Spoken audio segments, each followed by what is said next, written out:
Do you ever feel like the luck or whatever it is that's gotten you forward is going to run out at some point? Or that you can just keep going forward? I'm pretty worried about myself all the time, but I consider Garnet a protagonist, so generally she's okay. What? We're all main characters, and you're like the main character. Garnet, no. We're all the main characters of this story, okay? Fourth wall just punching. Like touches Athalor's elven armor. See, this is plot armor. Okay, good point. Make a DC 21 dex save. Cool. Ooh, Roll 12d10. Yo. Sheesh. Ah, cool. Yeah, that's me after eating a mild curry. I know, it's coming out of his butt. That's true. Wait. Flip it around. Flip me around. Flip me around. There we go. Flip, there we go. 67 points of damage. All right. And the Marid, this genie, shouldn't be able to arrive here. Ioth Academy is still technically protected by the dome, even if it's weakened. But it caught... I know, yeah, most protected place on Earth. Been attacked 12 times this year. Sue me. Yeah. Safe, smile. Exactly.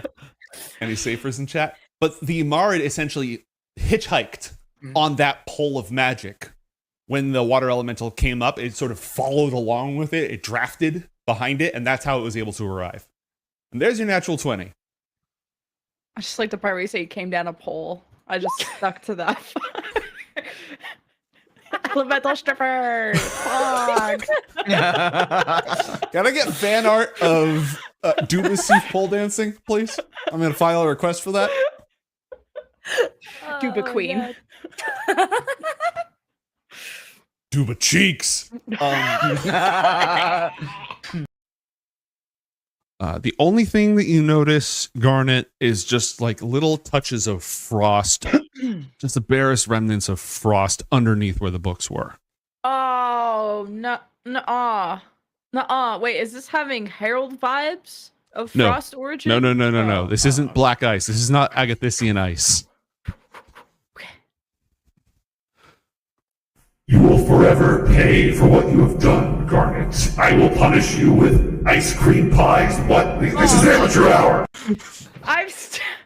No, that was... Give me a stroke over here. I'm seeing enough of this shit. I'm going to bed. Fuck this. I don't want to go to bed, actually. I don't want to do anything. Oh, we're gonna grind your bones to dust and then we'll lick it with our tongue. And every time we put you in the oven, we're gonna make it grow and get so yummy.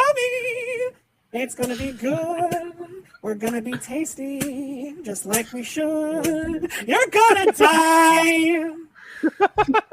Thoras, you know this angel? Vouch for me.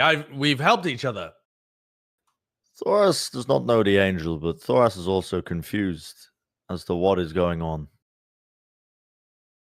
As am I. Help me if you can. Alan, I have not known you much time, but you seem okay. A rousing vouch. Thank you, Thoras.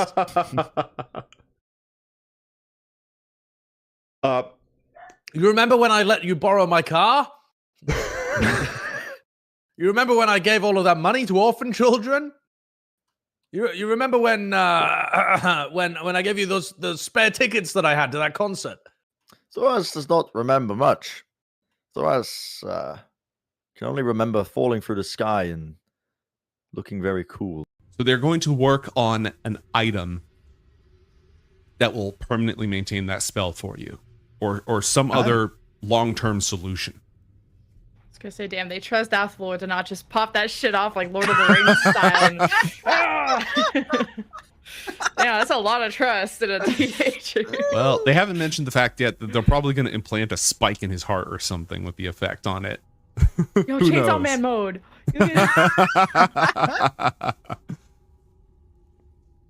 All right, so pull the rope to get the uncle out. Actual chain uncle man.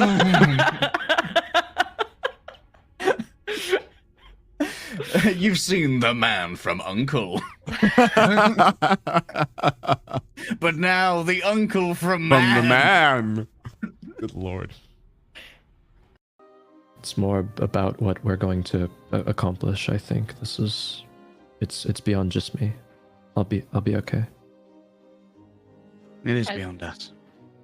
Taps Mason's shoulder and, well, our last friend died, but I'll make sure you don't. Our last two friends. Oh, sorry, 2. Yeah, thank you. Oh. I'm But you're going different. to. You're built different. I'm gonna take that as it was supposed to be comforting. So thank you, Garnet. Pop! This boggle explodes into sludge. What did the ugly sticky babies do? Ugly sticky Who baby started this? attack Paramir, attack us. I destroy ugly baby. Who started it? Paramir or the ugly sticky babies? Hard to tell. All pop out of bush. It's To be just certain. popping out of a bush. They live in bush. Wait, They pop do out you of bush. kill everything that pops out of a bush? If it stinks as bad as this ugly baby, yeah. Oh, well, I've known a lot of stinky people who are actually very nice. You can't judge a baby by his stink. Lash looks at you, kind of confused, but also kind of in awe. If Ezek can look past stench of ugly baby, Lash can look past stench of ugly baby. Seems like pieces of the Herald. It is a dream toxin. It has contaminated this entire room, everywhere that it's spread, to poison the dream world in this proximity. I slap Sage in the face to break her concentration.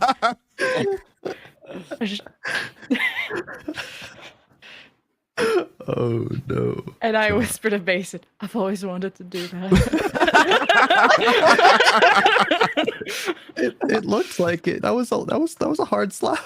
You said to Said I'm look. intimidating and I gotta be more less of that. And No. I don't think you have to be less of that. It's just that you are, and that's okay. But I don't want to just be okay. I want to be amazing for a mate or whatever. Amazing for a mate. Yeah. Carted out, you're trying to fuck.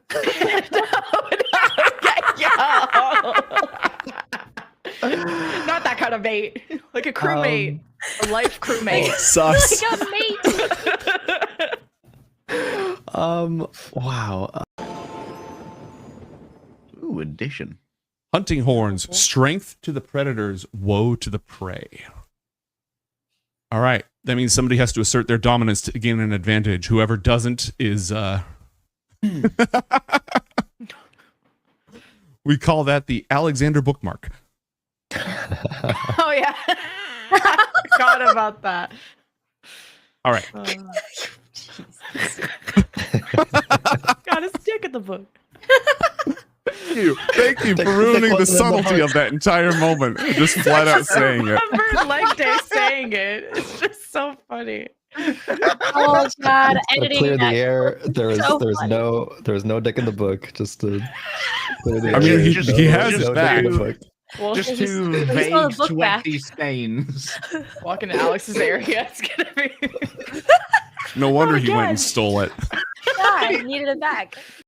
You have carte blanche aside from that. Cool. So thinking kind of like, because it's pocket dimension and shape shifting, but maybe it's kind of like a Venom-esque arrangement where it's a dimensional parasite that so like when he absorbs things into his hand, maybe it's like a fucking, oh no, I've done it again. Maybe it's a teethy hand that like a toothy hole. Could you please just once not consort with otherworldly powers from beyond the scope of human imagination? Just once, Light Day. I refuse. There's too much empty headspace here with my lack of a brain to not have another thing in there. Flip him. Okay, one black card. And That's a big success. That's a critical success. So this is perfect. You already have an edge, right? So you can't gain another edge, but you can double the effect, which means you can quiet both wolves. My friends. Yeah, that one. Yeah. Oh, let's go. Let's go. Gosh, I almost fucking died. I never died in a one shot. My heart hurts, man. This game, again, you start out from very humble origins. You're not mighty heroes. You're just townsfolk. It's easy to die. We're coming from stupid origins. Okay. They call out to her in Draconic, and she responds. Wait, do I also see Sventisco for a brief second through the orb? Roll a perception check. Okay. No, you just see this guard walk out. What do they say to her? You been there the entire time? No.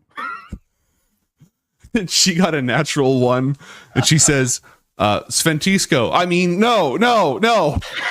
She says her own name like a Pokemon? Yes. Oh, no. I need everybody in the room to roll for initiative. Oh. Damn, that's so your rough. girlfriend. Shit. That's, she got a natural 1. I decided she just freaking panicked. She's trying her best, okay. And she rolled a 2 Don't on the make fun of initiative, her. so she sits there like an idiot. Welcome, weary travelers, to the world of Askis. Everything is fine. Everything is wonderful.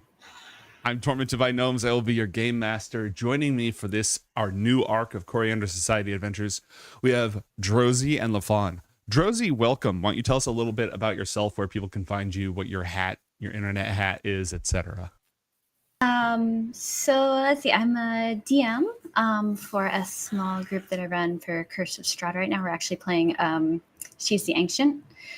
As for where I can be found, I cannot be found. Actually, I can be found on Instagram, but I don't really keep up there. And yeah. Honestly, that's good life advice. Yeah.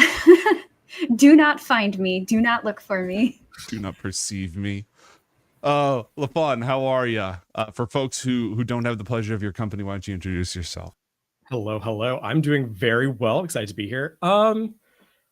So historically, I would have had a whole spiel here. As we all know, I'm famously good with biographies. Unfortunately, all of those have recently changed. So we'll put, I think, placeholder information as kind of the description of what I do right now. And for who knows how long that will be, where you can find me. Again, recently I would have said, where you could find me. But as of right now, I think I'm going to follow Drosy's advice and be like, you can't, actually. Perception check set to 0, please. Yes. But yeah, no, I'm excited. And do not roll investigation. So I'm very excited to be joined by my guest today. Our adventure begins 142 years after evil was defeated forever. It took an incredible decades-long campaign by the mightiest heroes in all of Askis, delving into the far jungles, searching out the dragons and their corrupt empires, battling pirates on the high seas, vanquishing necromancers, practitioners of the dark arts. 9 adventurers, each working on their own, slowly gathering into parties until at last, in a moment of incredible destiny, they met each other. And by their combined efforts, they drove all evil from the face of the world. And now, for the last 142 years, we've enjoyed peace. Thanks to the incredible power of Inaequa, nobody goes hungry. Well, almost nobody goes hungry. Everyone has shelter and everyone is educated about the 9 celestial heroes who still live to this very day as demigods upon this planet, watching over all of us, keeping us safe from evil, guiding those who stray from the path of the light so that they can rejoin all of the choir of all of Askis's population. Everything is fine. Everything is wonderful. This specific story starts out on the continent of Samovi, which has the dubious distinction of once being the wild frontier, a wilderness of danger, rugged terrain, uncontrolled threats. A reputation that it still keeps to some degree. Because floating over the continent of Samovi is the infamous Samovi Preserve. For even in this enlightened day, there are those who unfortunately turn against their neighbor, who spread heresy or violence or sin. And it is the duty of the Inquisition to find them and the duty of the ministry to help guide them back to peace with all of society. But there are those who, thanks to the hate and greed in their hearts, simply cannot be redeemed. But the mercy of the celestial heroes extends so far as to spare them from death, for nobody should be put to death. Instead, they are banished to the floating island of the Samovi Preserve, sealed in with a magical barrier, to live their lives in the violent, unpleasant freedom that they have chosen for themselves, along with all the others who have been trapped there, living in their decadent, corrupt, and brutal societies far from the eyes of good earthly people ever since the conquest all those years ago. The continent has as its capital Coriander. And this is where our two heroes dwell, in this enlightened and wonderful age. This is going to be a session 0.5, maybe 0.25, maybe 0.75, depending on how this goes. So, as we turn our attention to the streets of this magnificent city, we're going to get a glimpse at our characters. Heroes? Of course. What else could they be in this enlightened age when all evil has been driven from the face of the earth? Coriander is a sprawling city. Here on the wild continent of Samovi, herbs and plants grow that can't be found anywhere else, and so much of the city is given over to the Herbifer district. Fantastic machines drive through the streets, trolleys, and huge metal carriages called Inaequas, steel horses that carry carts along tracks, Inaequa chariots that drive throughout the streets, built in the factories nearby, the very latest models with their sleek wheels and their beautifully carved metal outsides, all powered by the wondrous magic of Inaequa. Here, 3 of the celestial heroes themselves make their home, and here the headquarters of the ministry can be found. The names in this are going to be a bit of a thing. Magno Valetudinarium is not only the headquarters of the ministry that seeks to guide those who have been led astray back to the path of the righteous, but it is also the most preeminent hospital on the planet. You two make your living, make your home in this city. You can listen to Inaequa-powered radios. You may drive an Inaequa-powered chariot. It's a car. Go down to the grocery store, listen to music on your Inaequa-powered gramophones. There are guns, but they're obviously restricted because who would need violence in this land? Guns themselves are powered by Inaequa, and this energy source depends on the virtue of those who wield it, because an Inaequa gun will not kill. It literally cannot reduce its target below 1 hit point. So why don't we finally talk a little bit about our characters and just get a little bit of detail about who they are, what they look like, and what they might be doing on a completely normal, wonderful day here on Askis. And let's start with Drozy. So Dolores is she's part of the Corda Fidelis, which is basically a troupe of performers that perform ballads and plays and dances that celebrate the heroes. And they can usually be seen around town at night. Crowds flock to the playhouse to watch them perform these oldish stories. And just they kind of continue on that that history to make sure it's spread as far and wide as possible with, maybe a tinge of the maybe a tinge of storytelling thrown in there to spice it up a little bit, but with as much truth as possible. Excellent. And LaFawn, where might we find your character, and what might we see or know about them from the outside looking in? I think for Yasmin, you would find her. I think you'd find her sort of walking through the streets at this stage of the game, at this stage of kind of the day, trying to look for anything that she can pick up in the moment. As difficult as that may end up actually being, scrounging for a screw here, perhaps a pen there, maybe a car driving by has had a fender come loose, taking that scrap metal as well. And looking at her profile, she looks fairly nondescript. Average height, average hair, a mousy brown, if you will. But if you were to glance closer at her in perspective, you would notice that one of her eyes has a metallic sheen to it, etched with gears within, with machinery kind of clicking and whirring as it focuses in the distance on the horizon. If you were to glance even further, you would notice that she's keeping one of her arms tucked below a cloak. And you can see again the metallic scribing alongside her left arm.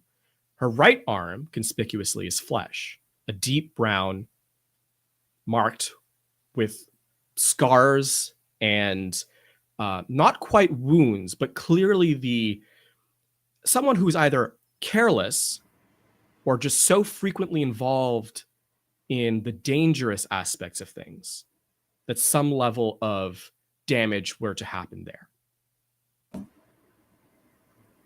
Now, walking about the streets as you are, looking for bits and pieces from all over the place, your friendly neighbors would give you a smile and a friendly wave, whether or not they know you. They may not go any deeper than that. And if they see you picking something up, the assumption would be either that it belongs to you or that you're going to return it to whoever owns it, or that they probably didn't need it anyways. Low-level light scavenging like this doesn't really get anybody suspicious because the people of Askis, while not entirely unused to deception, they tend to see the best in everyone. After all, we're all united under the goodness of the celestial heroes. And furthermore, you are not the only one walking through the streets with parts of your body metal. Because augmentics, the art of creating magical items to replace limbs and eyes and such, has been a accepted and encouraged practice for years. Because it is much, much easier to put restrictions and licenses and standards on the production of mechanized prosthetics than it is to sanction spellcasters, because magic is heavily regulated, and anybody who casts magic needs to keep that in mind. Now, if you're casting first and second level spells, those are accessible to all. Nobody needs to worry about that. But as that magic that you tap into becomes more and more powerful, you start needing to have a permit signed by a local member of the clergy, or even being a member of the ministry. The Inquisitors do keep an eye out, especially they have trained mages who are always on the lookout for unsanctioned magic wielders. After all, that's how powerful warlocks and necromancers can run amok.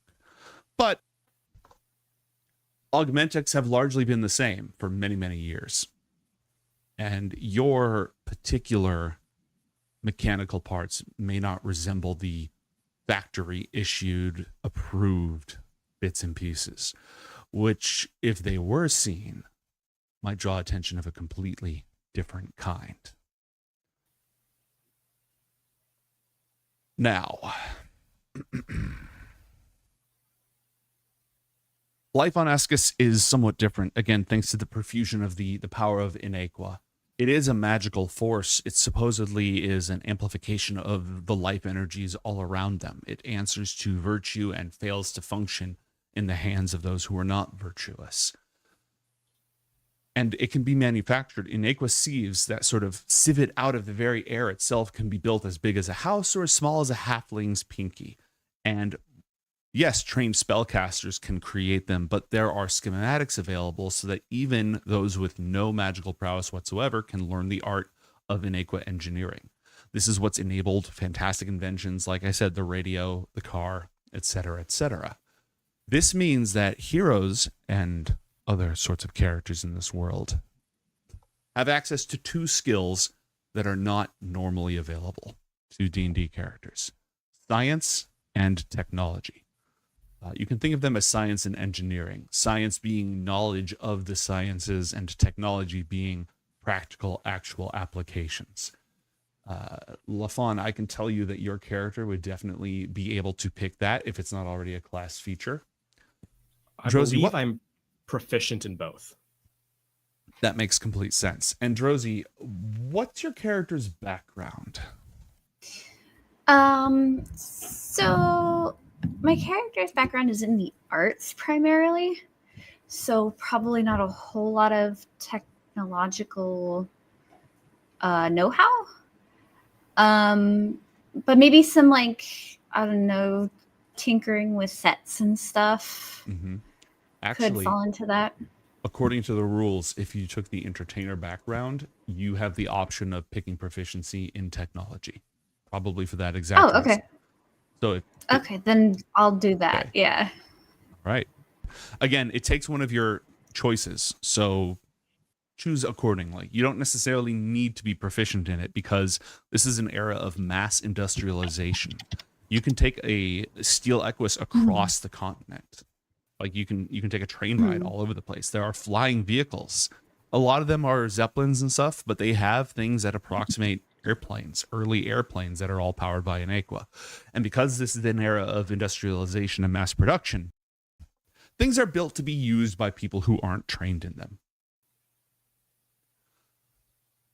There is, you know what, before we get into that, I'd like each of you to tell me just what a day in the life of your character might look like. What people would see, who you'd run into, what people might not see, and what might be hidden from the light. Let's again start with Drozy. So my normal day would be getting up fairly early because that's considered a virtue, you know, or early to rise, and go about rehearsing or helping to write the next big thing with my company, with a break for lunch, after which, you know, taking care of my day-to-day things, whether that's going to the market or going to get something repaired or anything like that. Then in the early evening is when we put on our shows.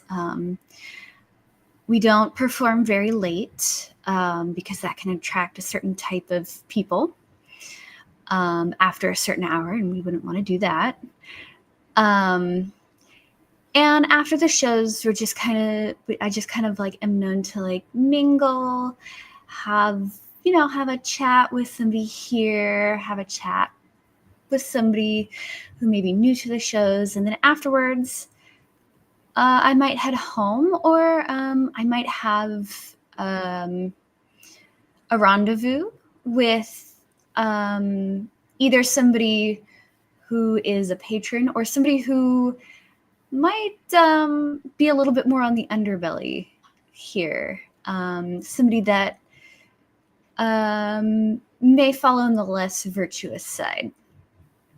What underbelly? There's no underbelly here. some of the people who may prefer to go unseen, and who some of the people of the city who may actually choose to leave unseen, pretend that they aren't there. Surely no good citizen could possibly imagine what that involves. The majority of your performances are here on the Kylo Strip. Sculptures and carvings are grouped together. It's a boisterously wide promenade. It snakes through the metropolis. It touches or crosses every area of the city. This is where you find artisans and cinemas playing movies, eateries, theaters, and other entertainment venues. And they're looked out upon by carvings and sculptures of the celestial heroes, some of the local saints who are specific to this area, and other legendary figures. So all of your performances to recount the great deeds of these individuals are done under the watchful eyes of their visages, their likenesses, carved in marble and stone, looking out over you. LaFawn, what's a day in the life of your character like? What people would see and perhaps what they wouldn't? You would notice Yasmin every day in a cafe, ordering the same thing every morning at the same time. Always a glass of water, a glass of milk, and a single biscuit. Never more, never less.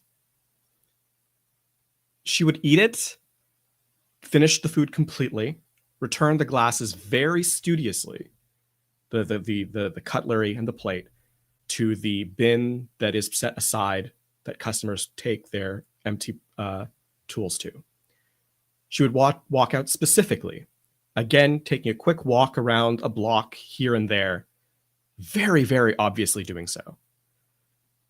And then she would head into a library where she would sit at a table, pick up a fairly benign book, and read for an hour, perhaps. Again, this is every day she would accomplish this routine. After that, though, who knows where she went? At least if you were in the public eye. The routine was every morning and very predictable, but thereafter, you wouldn't be able to notice anything about her. To her, though, she would disappear to a hidden outcropping. A small shack here, maybe.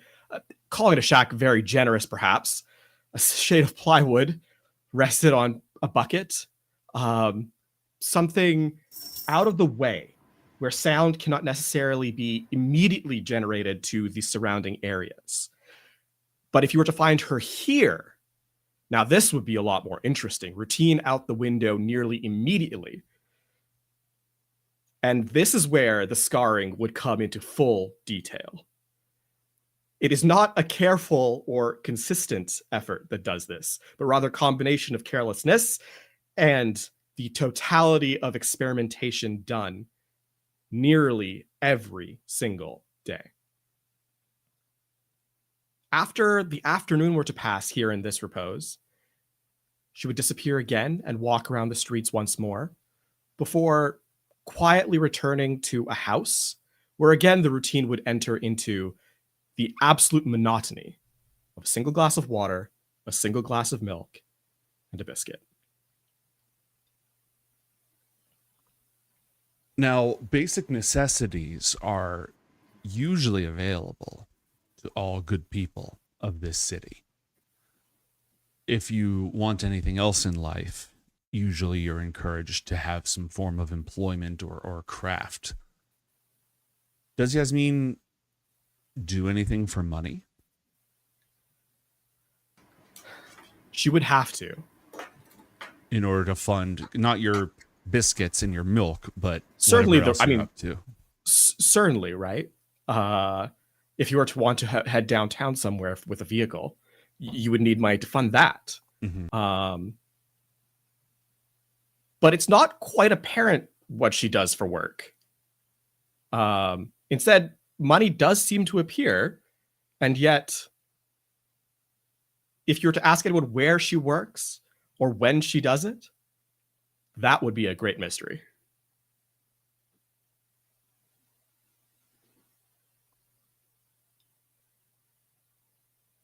About 42 years ago, On the 100th anniversary of the great victory of the celestial heroes over all evil across all of Askis.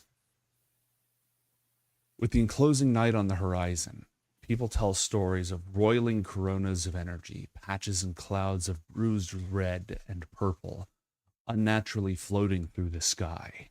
They descended into the darkness, slamming into Askis and its people like an invincible tsunami of power. Widespread panic followed. Before the sun rose, for one maddening night, it seemed as if the ancient past's malicious lunacy had returned with a vengeance. It was spectacularly frightening and deeply upsetting, but the next day, the sun rose as normal. Life continued. The ministry assured all of Askis's people that evil had not returned and was still kept at bay. And people went back to their lives. But a generation later, things did start to change. More and more people are sent to the Samovi Preserve floating above the city. The Inquisition finds themselves busier and busier, rooting out malcontents, trouble causers, those who do not find it within their soul to enjoy the peace and prosperity that has been brought by all. They walk among us, those who were marked by the night of Largisho, bearing the invisible stain of heresy, not by choice, but imprinted upon their very souls by the fell energies of that night. And this is a mark that both of you carry. So, how you live with it, what choices you make, those remain entirely yours. But both of you, whether born from the next generation after the night of Largisho or marked by this unholy energy that arced across the world 42 years ago, each of you must choose an inherent heresy that you nest within your heart. You've got the 7 deadly sins, and you have mendacity. Mendacity is the notion that truth is subjective, lying as easily as others breathe. So I'm going to ask both of you to think about which of these marks lies on your soul. Envy, gluttony, greed, lust, mendacity, pride, sloth, or wrath. And I'm just going to post these here in the chat for you.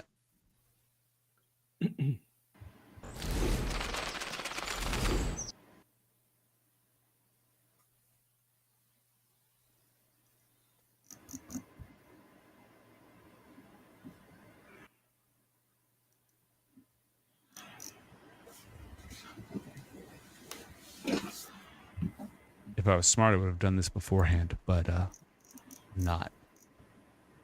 I do have pictures of the Celestial Heroes, though. You want to see it? Yeah. All right, let me pop this up so that we have something to do while I type out all this crap. Okay, Worlds, Askis, Celestial Heroes, and bam. Ooh. They are all still alive. They are all semi-divine. They're all believed to be immortal.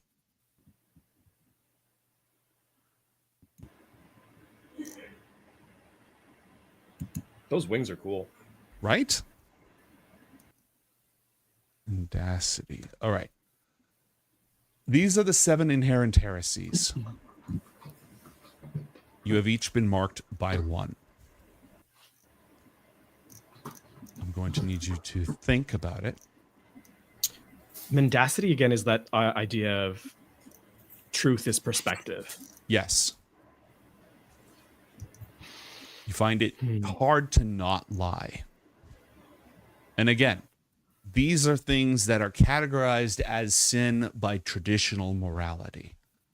And they are forces that have left a mark on you that you choose how to deal with.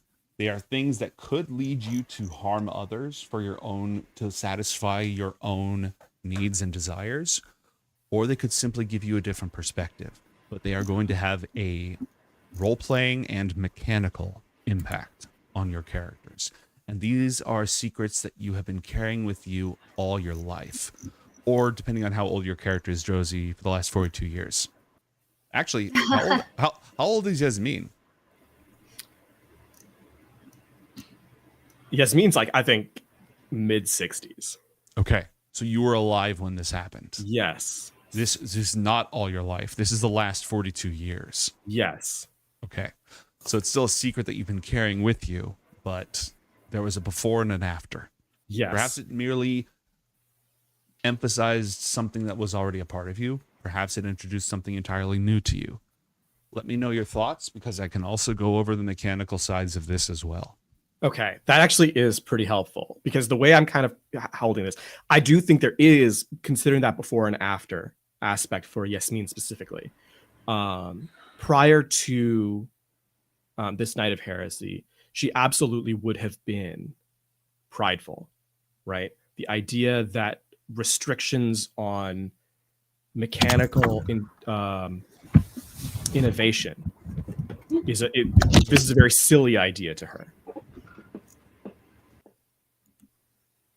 Now, does the Night of Heresy sort of extend that and kind of make that the forefront of the thing, or because Mendacity also I think is an idea that is really interesting too.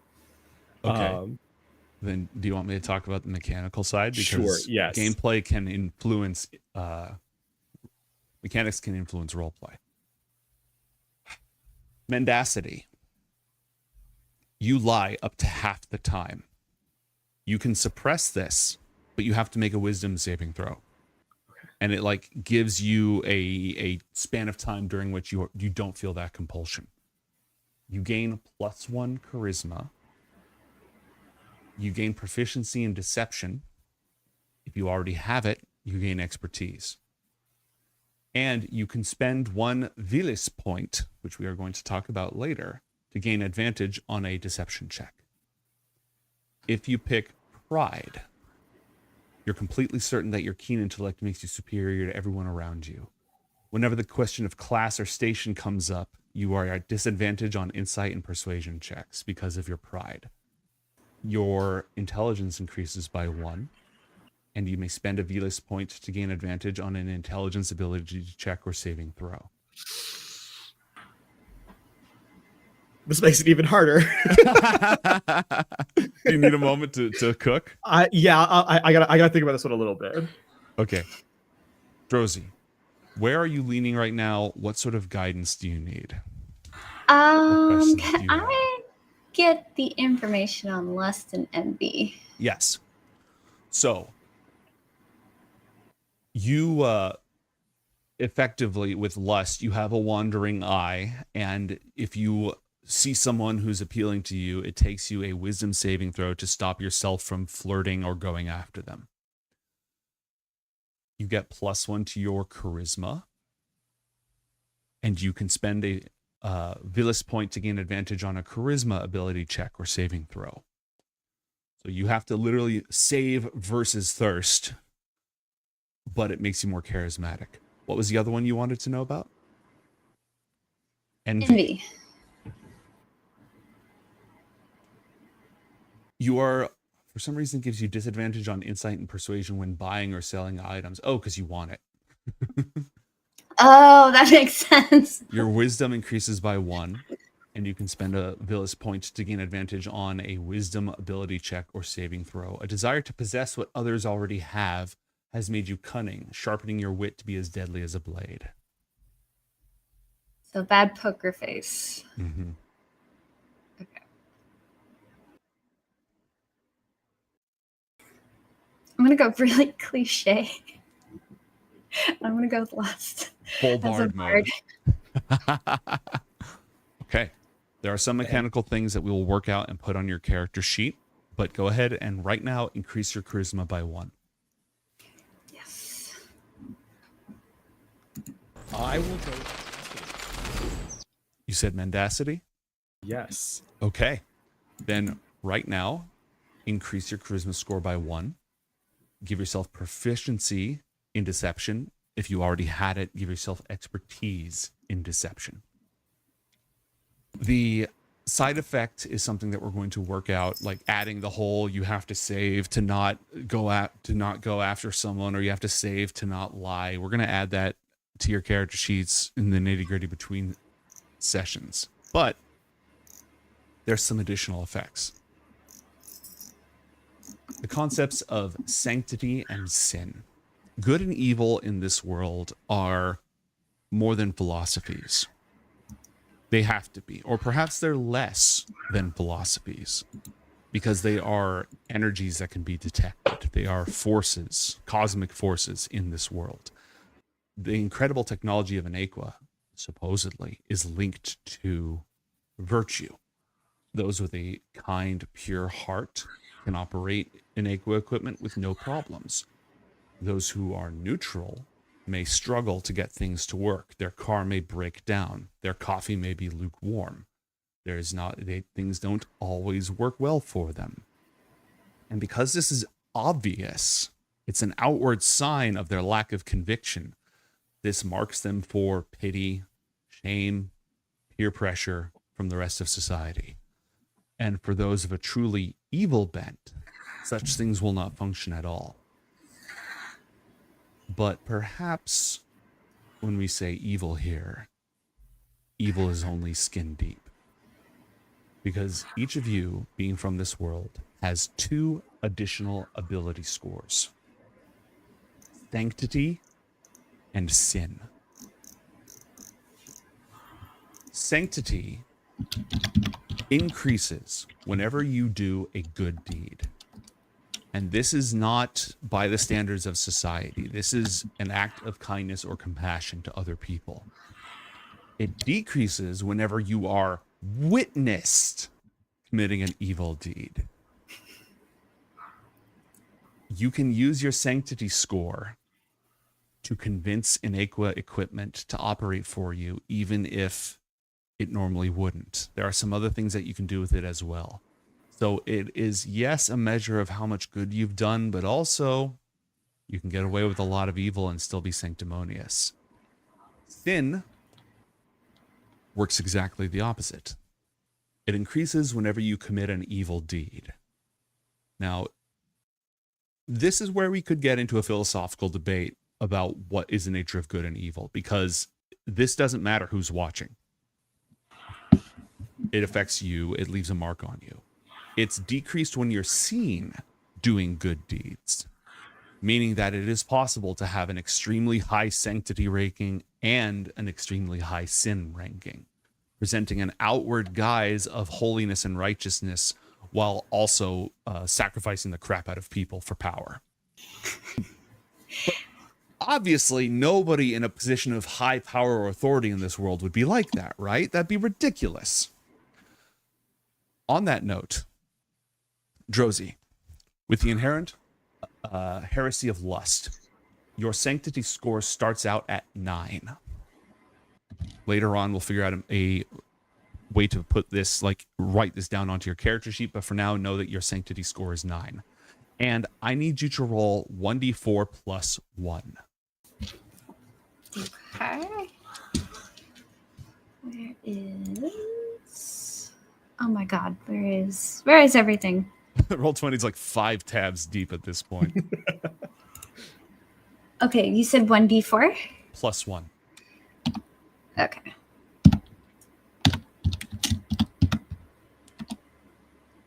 Nope. Oh. Wrong window? No, wrong command. Yep, that would do it. Should be /r space 1d4 plus 1 in the Roll20 window. I hear the ring. I got a 4! Okay. Your starting sin score is 4. Oh no, I should have gotten lower, huh? Well, that's not so bad. Your sanctity is higher, and you've been praising the celestial heroes for so long that, you come across as a good person. you're doing a good job of keeping it on the down low. Now, LaFawn, you picked Mendacity. Your starting sanctity is 8. For your sin score, roll 1d6.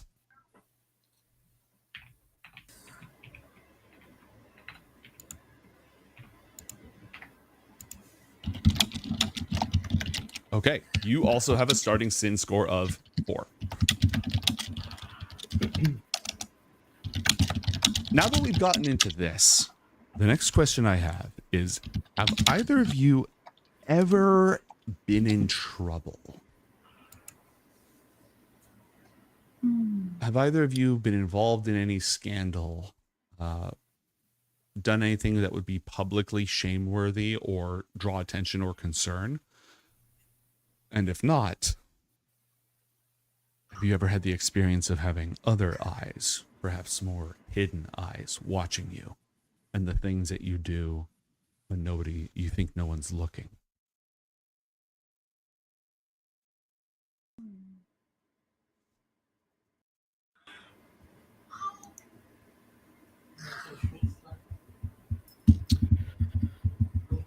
Yes to the former. Okay, tell me about it. The endless curiosity of trying to build something, just interact with the world in any way possible, would have absolutely led to taking things beyond just what is generally acceptable. Mm-hmm. Coupled with the necessity of lying for its own sake at times, one of those interactions would absolutely have turned into an extended, protracted issue, because Yasmin was incapable of acknowledging the fault right away. Okay. The Rida district is where it's essentially the automotive district. I'll go ahead and pull up the map so that folks can see back at home. Somovia is still the untamed continent in a lot of ways. It has a lot of rugged terrain. There are vast distances that remain unsettled. Let's go ahead and go to a wider view so we can see that. And because of that, the metal rail lines, the Equos that run across many of the other lands of the continent, don't extend everywhere on the continent. On this map, you can see that the capital may be here, but there are lots of other settlements all over the continent, and there are challenging terrain between point A and point B. Huge mountains, dense forests and jungles, desolate deserts, and so forth. So of all the continents, it might be the least developed in terms of the rail lines. Because of that, Coalitia has a very big Inaequa chariot industry. They've got all sorts of different, factories and shops with their proud maker's marks on them, all sorts of different models that you can find. So there is a lot of automotive development. And would you say that your run-in occurred with like an auto manufacturer or something else or someone else? I think a precursor to the automotive manufacturer, like raw materials. Okay, so someone in the supply chain. Yes. Mm-hmm. Not precious metals, metals, reagents, catalysts, things of this ilk. Okay. And you said that never got resolved, right?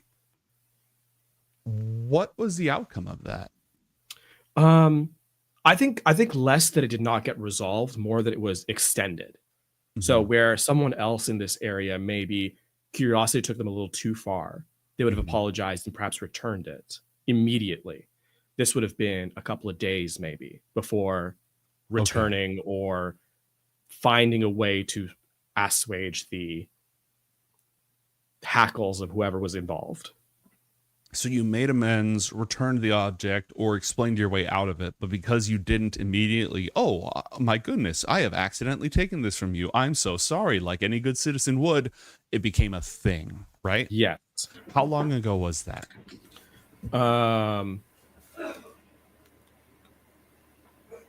Let's say 10 years. Okay. Does that seem fair? Yeah, absolutely. Absolutely. Drozy, has your character ever been in any kind of public or almost public trouble? No public trouble. She's very careful to make sure what the public sees is very good, very to the rules, even if it's slightly on the artistic side. She has her hair bobbed short, kind of out of fashion, but that's more seen as like less rebellion and more just like, oh, that's, those are the artists. Right. You got to let them do the artist.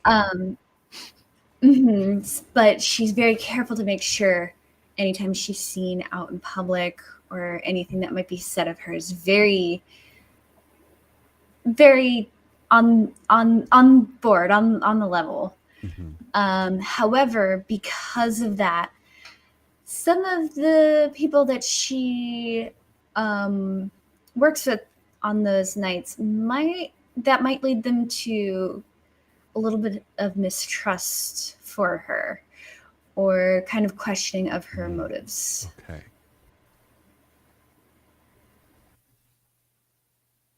Why don't we talk about, and because this is session 0, and I told Matt not to watch, we'll see if he does or not.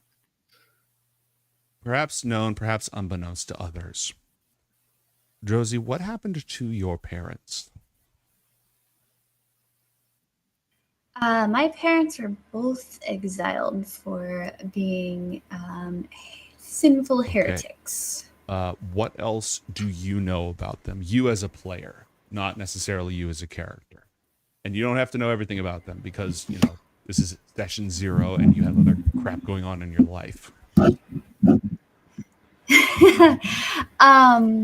Not a whole lot. They were basically taken, dragged out of our house, accused of crimes, and disappeared afterwards. Okay. Now, if they were sent to the Somovi Preserve, that means that the ministry did everything in their power. Or at least ostensibly, they should have done everything in their power. The Somovi Preserve is a last resort, a mercy that is bestowed on those who are utterly irredeemable. And it's just like, we don't do the death penalty.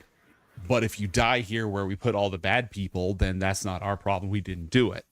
Have you ever gone looking for them? Have you ever gone trying to find out more about what happened? Yes. Okay. I've used some of the connections that I had to try to find out, but so far have yet to be successful. Okay. Do you have the investigation skill? I think I do. Let's see.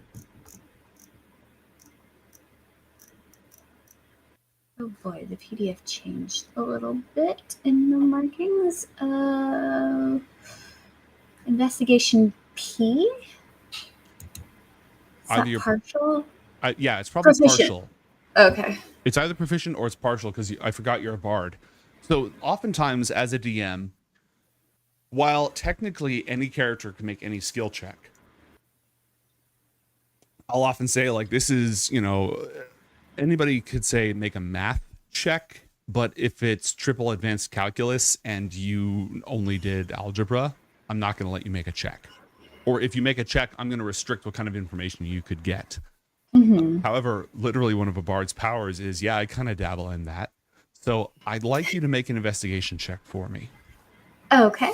And while you do that, LaFawn, are there any other pivotal events that have happened in your character's life, secret or otherwise, that we would know about at this point?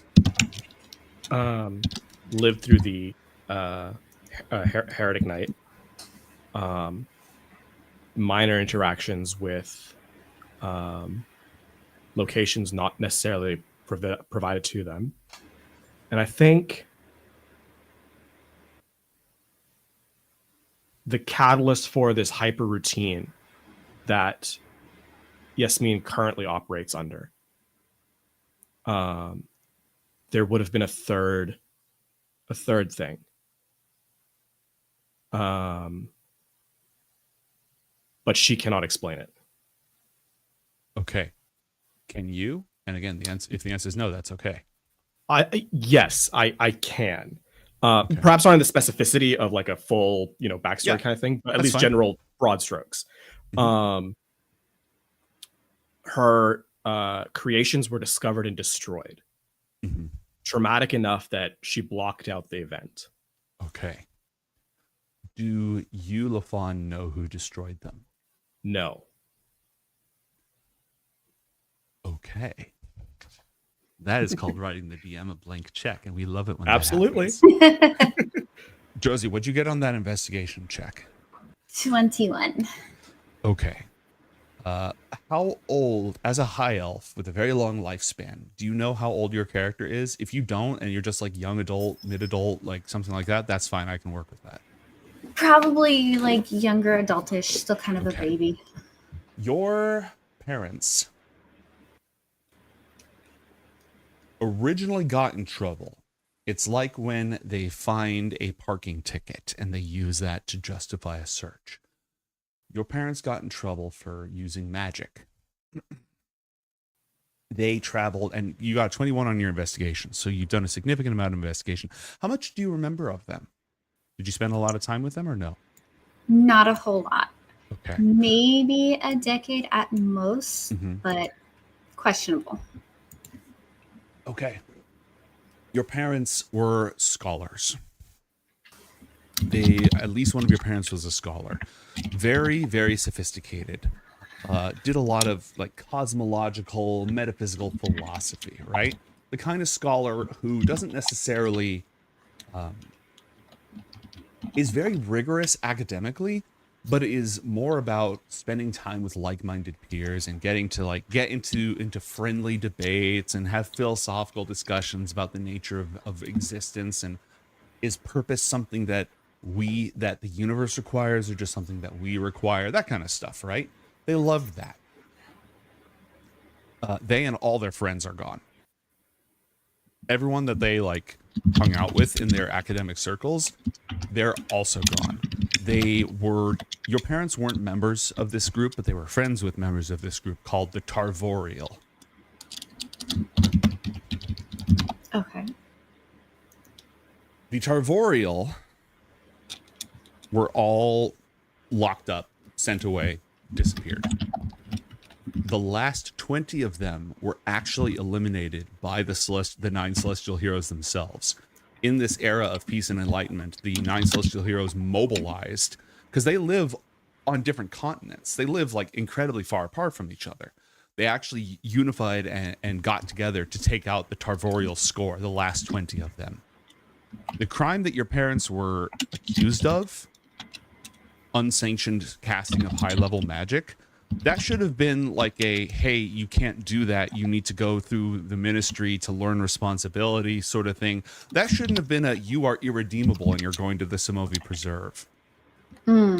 So you don't know the full story of what's going on with that, but it has haunted you ever since, and that's been a lot of the direction of your investigation. You know the Inquisition was behind this. You know that they're the ones who had your parents arrested, and they're the ones who condemned your parents to exile. Vasmine,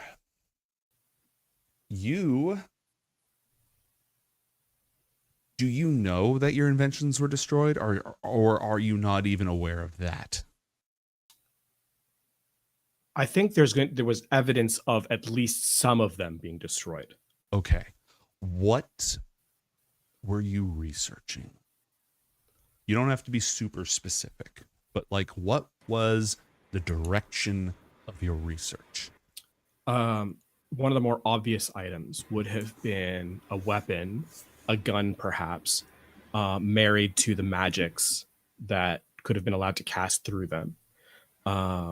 Another, an item of scrying, as sort of an idea. The marriage of technology, the physical manifestations of mechanics, to the metaphysical, to the magical, sort of this direction of study. Okay. I'd like you to roll an investigation check with disadvantage because of trauma. I am going to give you something regardless, but what I'm going to give you is going to depend on the result of this roll.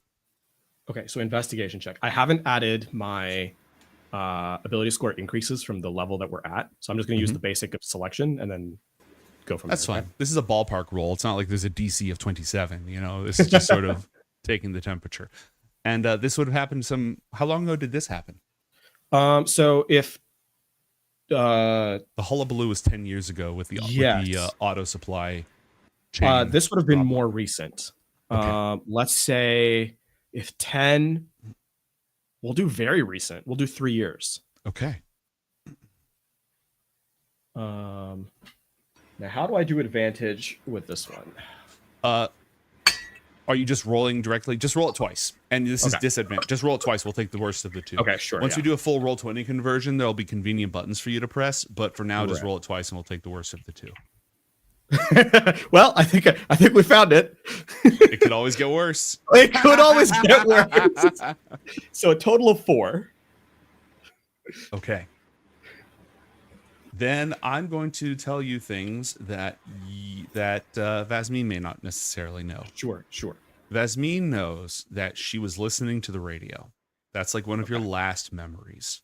You had either purchased, stolen, or built your own radio. And you were listening to the radio, and there was a loud pounding. And sort of your next memory is being in the laboratory, incredibly accelerated heartbeat, bruises and pain, fresh injuries, and your inventions were destroyed. There are things about this that and I'm going to give hints here because John's character is an investigator who's really good at this crap, and it might come up later. But I'm still going to give this to you right now. What you didn't realize is that the weapon and the scrying device, they were both destroyed. They were just smashed. The metaphysical engine that you were building was wiped out, and parts of it were stolen or just missing. No evidence of, like, they weren't just smashed. They were pieces of that machine were gone. The other thing is that you never figured out, you don't have any memory of the person who did it, and the doors were locked. Okay. And afterwards, so no sign of forced entry. No sign of forced entry, and afterwards they were still locked. Got it. Okay. All right. I almost went to break, but I forgot that we started at 6:30, so we still have half an hour to break if my math. Yeah, that's how math works. Okay. Drozy, the people that you're meeting with, as an artist, you tend to have a lot of there's different types of artists. You've got the artists who are just sort of all about showbiz and all about the business, the industry. And a lot of them tend to either be in it for the fame or just in it because they love performing. They love the excitement of the stage. They love making people happy. Some of them are doing it because they really care about the stories. There's a lot of different reasons that they do it. It's a relatively smaller subset here in Koilisha that are more your avant-garde, philosophical, rebellious, wanting to make people question things artists. It's not like they get disappeared for being like that. It's just that material doesn't really do as well. People like the story of how, there used to be pirates and necromancers and dragons and all this stuff. And now there aren't, and everybody has everything they want. They like that story. So the more restless artistic thinkers are sort of the top level of the kind of people that you would come into contact with. Do you have any other ideas or specifics or generics about these clandestine meetings that you're having, and with whom? So I think it probably would have started with those more philosophical artists, because although Dolores outwardly kind of projects that, like, I love these hero stories, it's all about these hero stories, they all have this deeper meaning that we should all take with us to the outside lives, to our outside lives. She doesn't necessarily believe that. So I would say her first meetings with some of these other artists started with her exploring, like, I think there might be a little more to this than that, or like some of these things don't make sense. And from there, she met other people that maybe they're not quite artists, but they know those artists, and they might have other ideas about the heroes and the society they set up. And she's kind of gone kind of deeper and deeper down those social circles. Okay. In the process, how deep would you say you are? It can be abstract if it needs to be. I would say maybe she's not like on the in crowd of the underground, but she's kind of like on the other side of the door from it. Okay. Like kind of getting hints that it's there, getting some information from there, but not, it's still kind of like almost like a shadowy abstract. I get you're sort of almost like it's the people who are behind those closed doors know who you are, and your name comes up in their conversations, but they haven't quite opened those doors for you. Those have been enough doors for you to hear about things like stories about tunnels under not the city, tunnels throughout the entire planet. Give me a history check, why don't you? Okay, what is my history?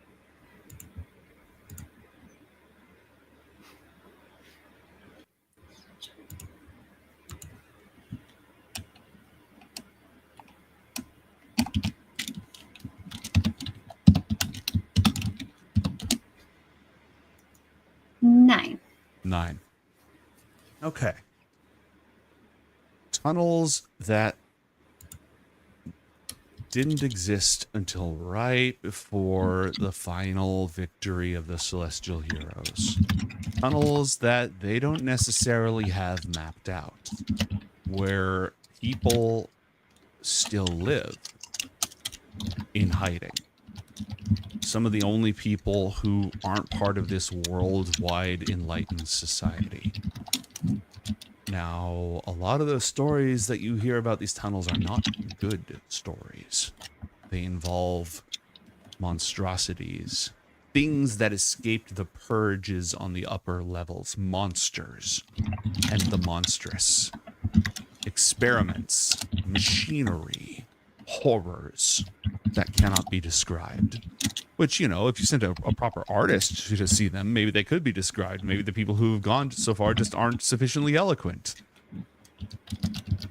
But the Somovi Preserve is not the only place where people live outside the rule. But they're supposedly extremely, extremely dangerous, like I said. LaFawn, have you been cooking over there? Oh, I just thought I remembered the last name of my character. And by last name, I named it. Perfect. Let's hear it. It's Yasmin Nuri. And translation for those of you who don't speak Arabic, Yasmin means jasmine. That's just that. Nuri means of the light. So it was just a little inside joke there. Delightful. So you've heard about the Tenarius tunnels. You know that there are people who live down there. You know that some of those people have been living down there since before the reign of the Celestial Heroes. And you know that they are supposedly their equals, if opposites. You also know about the Tarvorial, how they used to just be like a philosophical, scholarly email group, basically, like a book club, you know. And then they were hunted down, and the way that they were hunted down involved a whole lot of. It was very much made to look like separate efforts, right? Oh, this person wasn't arrested for being a member of this book club. They were arrested for doing murders or theft, or, you know, taxes aren't really actually the tax structure is actually pretty good.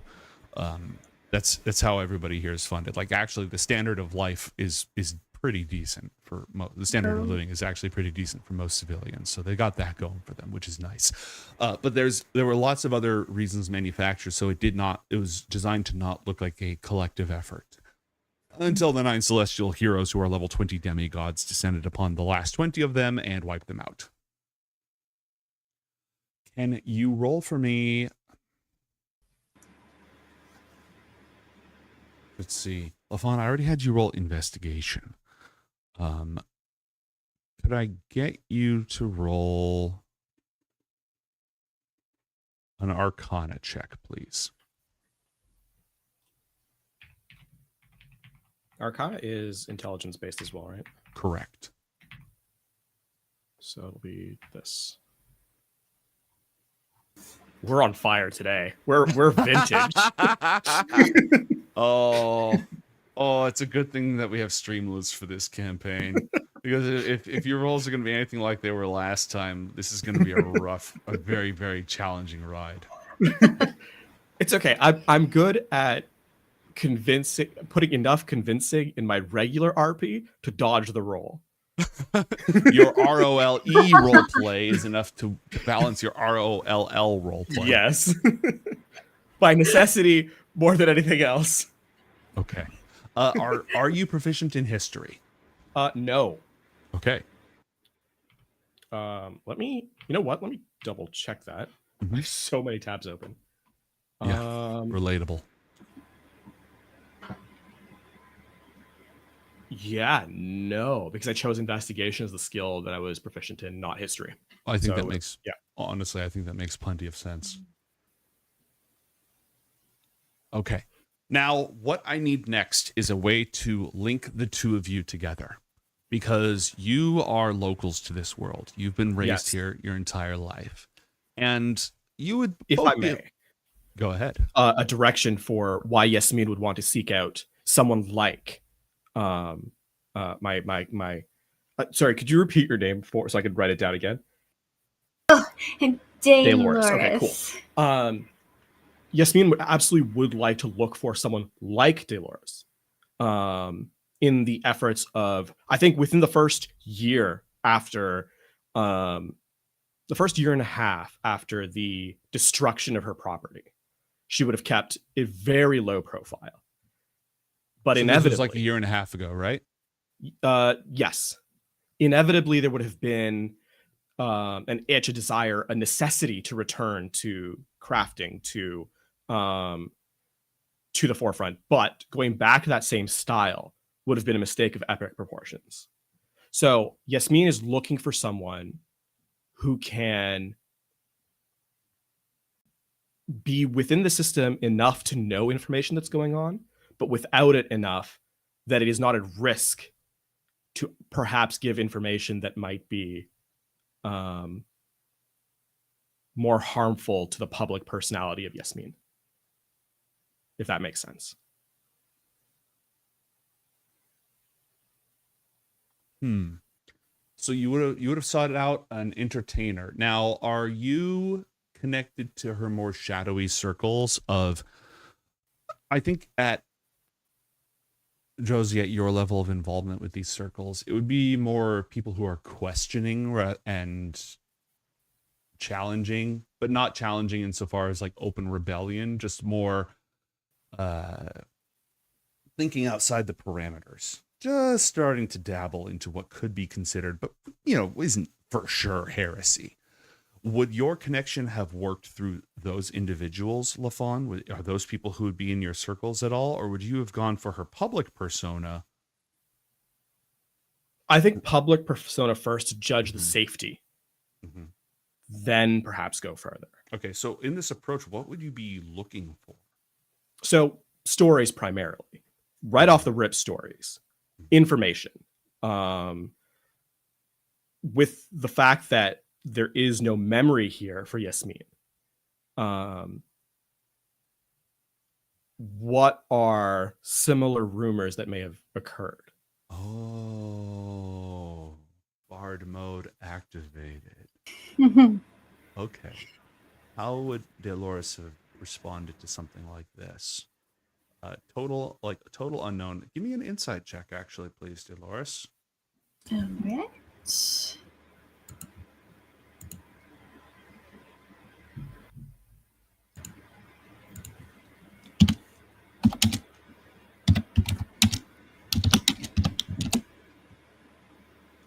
Whoops. Probably the second most common mistake. The first most common mistake being not selecting your token when you roll for initiative. 21.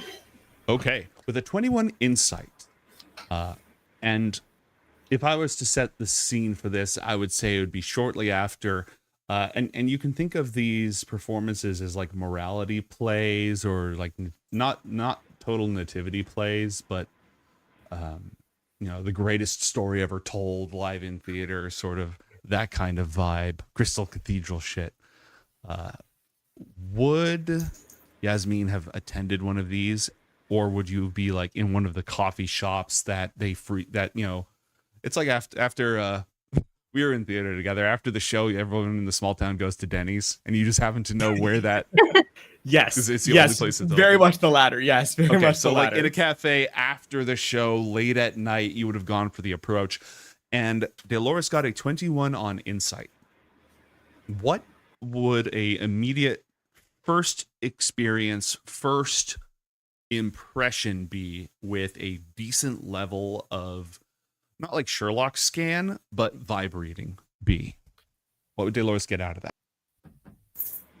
Okay, so Yasmin walks into the cafe, right? Walks is the wrong word. Slinks into the cafe. Very, very nondescript. So that's the upper. Then the next one is that it's a very quiet, very drawn in individual. Someone who doesn't really seem to have much going on about them. Very casual. Dress looks not good, but not like terrible either. There's no dirt or oil or anything like that on it. Very ordinary person. However, the second thing is that there would be an undercurrent of tension kind of radiating through every movement that Yasmin takes. As she sits at a table, kind of listening into conversations that occur around her, you would notice that maybe she puts her glass just a little too aggressively onto a table. Splashes a little bit of water on the side. You would see her again looking for specific angles for people, listening to listening to conversations, dismissing people out of hand when they appear to like they've drank the Kool-Aid a little too much, kind of situation. And then lastly, you would notice her specifically hiding any metallic portions of her body.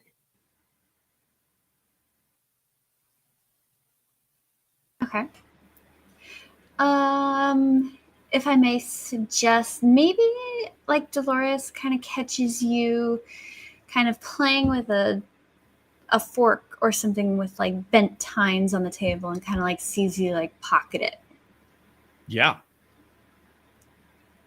And she notices this and just kind of like takes note of it. And before she leaves the cafe for the night, she kind of stops at your table and is like, hey, between set changes, we throw a lot of stuff out in case you're looking for anything. You know, like feel free to come on by. Just kind of because she sees like you take that piece of broken cutlery and it's like, you know, we do throw an awful lot of stuff out. You know, maybe you can find something there. Yes. That's basically all you get out of her on that particular, I think, initial interaction. Then how would have that progressed eventually, whether on the same night or a future night, to actually trying to get stories of this? And would Yasmin, how forward would Yasmin be saying? Is this a I have this friend who this happens to situation? What would be the gist of the approach? How frequently would your shows happen? I would say there's probably a show every night. So like things are getting replaced as things get broken, but then like a full set teardown in like, you know, a new show probably monthly. Okay. So then Yasmin would show up to like 1 or 2 just to kind of sit in the audience, and then on the third run, she would show up behind, like backstage, you know, in that sort of teardown, as you were kind of highlighting. Sitting in a corner, like, you know, again, a very off to the side, nondescript individual.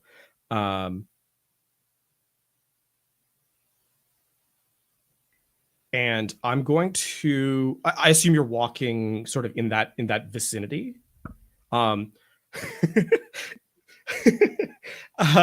She'll do the very common, very nondescript thing of like dropping an item and like kneeling beside you to pick it up. Spy movie-esque, very secret. And kind of, do you have a little bit of time to speak about any? I just have a couple of questions. About the show, right? I can always answer any questions you have about the stories we're telling, the show, any of the actors. Yeah, I mean, the inspiration, I guess, is a better way of putting it. I'd love to know where these stories start. Yeah, of course. And so she's gonna write down like the name of like a cafe that like that's not where they initially met, but it's a little like more off to the side. And I guess meet there separately, sort of situation. Mm-hmm. Okay. Is this cafe more of a home for the free thinkers and thought rebels that you hang out with, or is it more obscure and less connected to you in any way? What would guide your selection process, Rosie? This one is a more of a quiet place.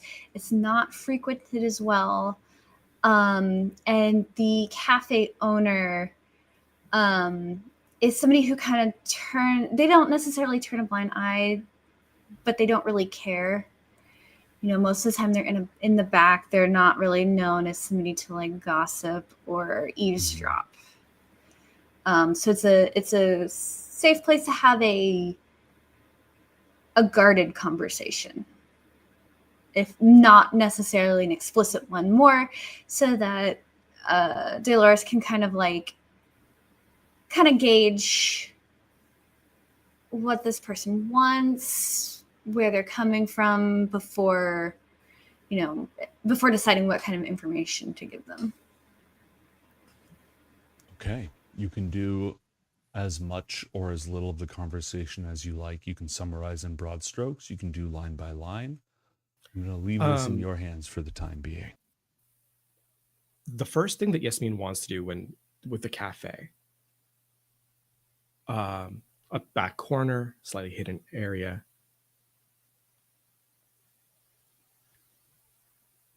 I don't know what I'm asking for.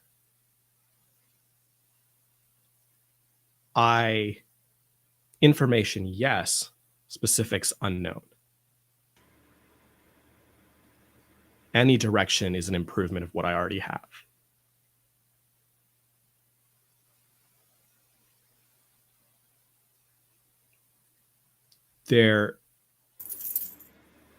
I'm going to bring out like a small little trinket, nothing magical, nothing, extremely apparent as being beyond what is acceptable. Something that would, if discovered, would not get me in trouble. Right. But then I'm going to disassemble it with, a small screwdriver. My dream, my goal is to build, but my constructions have been taken without information, and I am looking for anything. Okay. So is this thing that you're taking apart? Is this something that I would recognize? Oh, At you all. said you did or did not take, you decided you would or would not take technology as a skill. Oh, I didn't decide yet, so let's go with no. Okay, then you do a bard check, so you get half your proficiency modifier and you get your intelligence modifier. Give me a d20 roll and we'll eyeball the rest. It's gonna be like what, +4, +5, probably, depending on how you're spec'd. 12 plus. 12. Oh my god, where's my character sheet? And then what do I add to that? Your intelligence modifier and half your proficiency modifier. Okay, intelligence, no modifier, and proficiency modifier. Where is that? Because I can never. You're level find- 11, so that's what, +4 at this point? Plus. I can find it. It's gonna be plus. It's gonna end up being +2 because it's not +6. Yeah, it's gonna end up being +2. So what's your intelligence modifier again? 0. Okay, so a 14 total. All right, you would recognize this as pretty speculative. Give me an Arcana check as well, because this technology does involve the combination of magic and technology. Okay.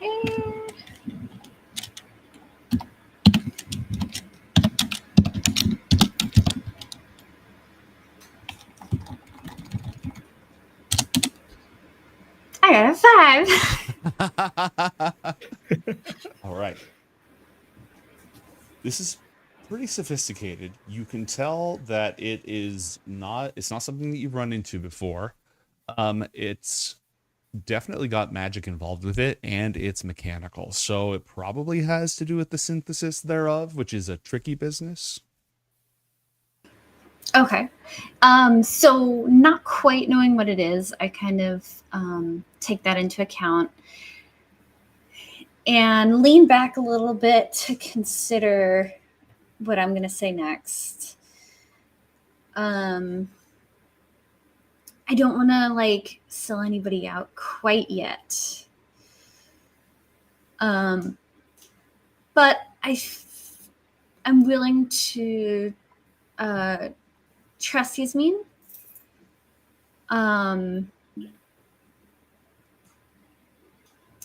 And so I'm gonna say I've heard of some other people who have fallen into these same kind of troubles. I'm sorry, can you repeat the information that you had just given me? Yeah, it's like the totality of what Yasmin said. Mm-hmm. Yeah, just Sure. What information you gave me as opposed to what I know between Right. your communication. I mean, so far all Yasmin has really highlighted is that she's a crafter of some kind. Mm-hmm. Her stuff has been either taken or broken. Okay, Okay. Of rumors thereof of okay. of something similar happening to others. Oh, okay. That's about it. So Dolores has heard some rumors of people who have either had items confiscated or maybe texts. There's rumors that like things are being seized from people without instigation or warning. I mean, hell, that's what happened to your parents in a way. Mm-hmm. What would be a likely next step? You've heard some tales here and there. Maybe not anything in hard detail, but rumors on the grapevine from people who talk about things no one else talks about. What would be the likely next step?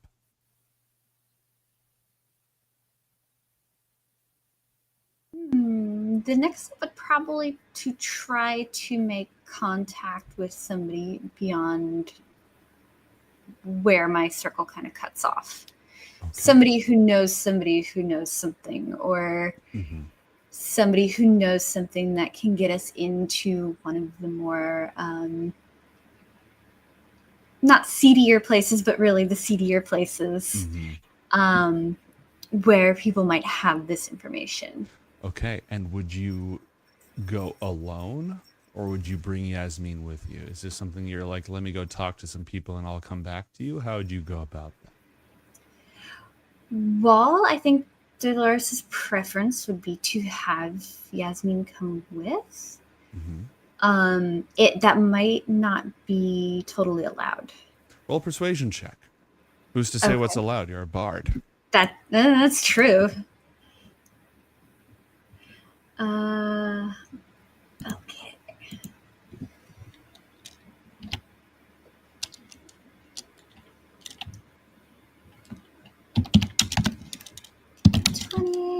Plus.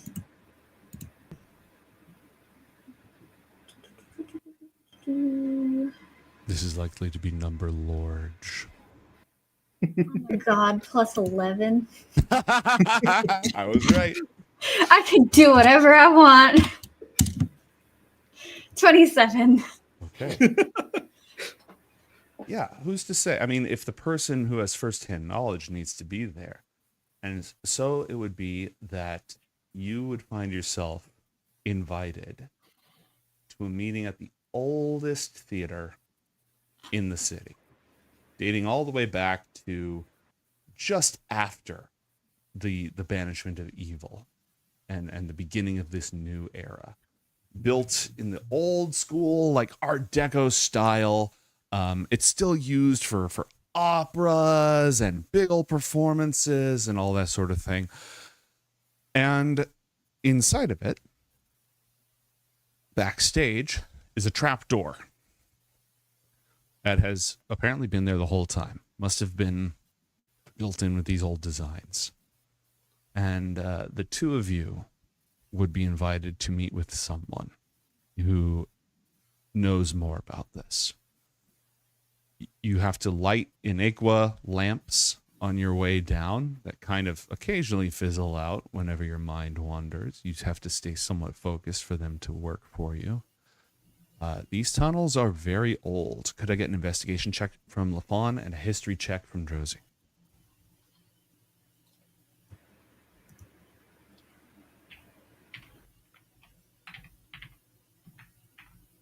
We're level 11, right? Yes. So that'll be +6. 13. Still below 10. You're on a It's okay. roll. When the first one comes around, it'll be that much sweeter. 21.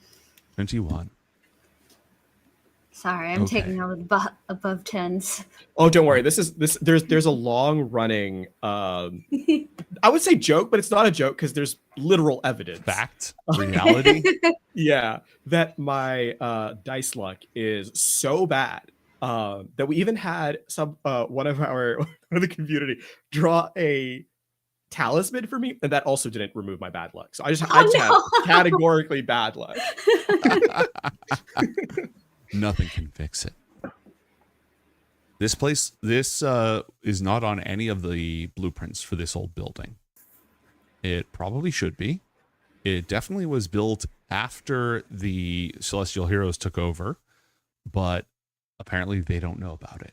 And the Ministry doesn't know about it, and the Inquisition doesn't know about it. It is odd that a structure built in their honor would have something like this in it. 13 on investigation. You can tell that these tunnels are not used by a huge number of people, but a small number of folk do frequently make their way through. Behind a locked door, a locked iron door with one of those little things that slides open and has a grate that you need to know the password to get through, speakeasy style. The individual that you're with sort of glances left and right, lets you in, slides. Inside, in a poorly lit, somewhat dusty room, sitting on the other side of a table, is this woman.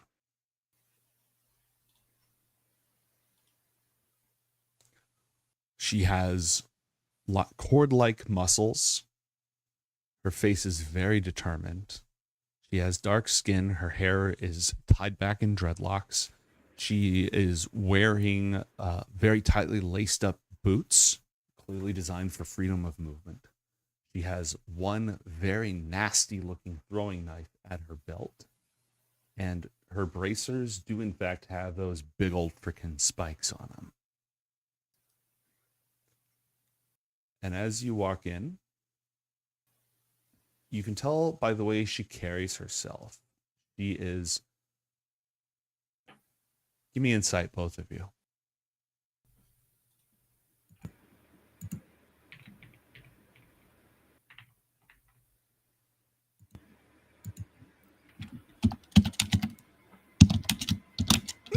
Hmm. 12 plus some stuff. Yeah, I think it's like +4, +5, something like that. Okay.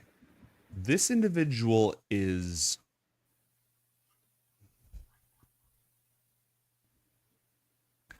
These are like smuggler tunnels, almost, right? You would expect this is where people would go to like smuggle illegal alcohol, because everything that's allowed is like super low ABV. It's not total prohibition, but it's pretty close. Like, this is where you go to get away with some seedy stuff. This individual is not giving those vibes at all. This is a very serious, very focused... If you hadn't met so many pious people, you'd say pious. The way that they carry themselves. Her back is straight, her posture is poised, and when the door closes behind, she leans over and says, I think I can tell you what happened. And we're going to break. We'll be back in a few minutes, folks. Don't go anywhere. Coriander Society and Inaequa, we'll be right back.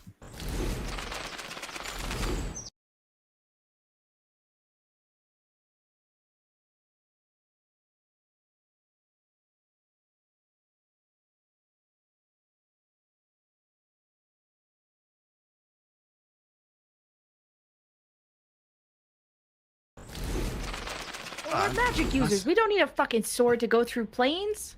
We just wish our way there. We're spellcasters. Yeah, I'm not thinking of the magical I'm thinking of the stabby properties. I don't have any stabby things, but Yeah. we could just blast them. And my last stabby thing, I put in Mantra's mouth. That, you know? Good night, everybody.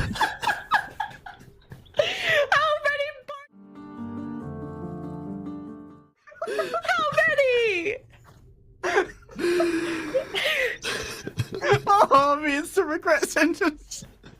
The emotional roller coaster of this episode is breaking my brain.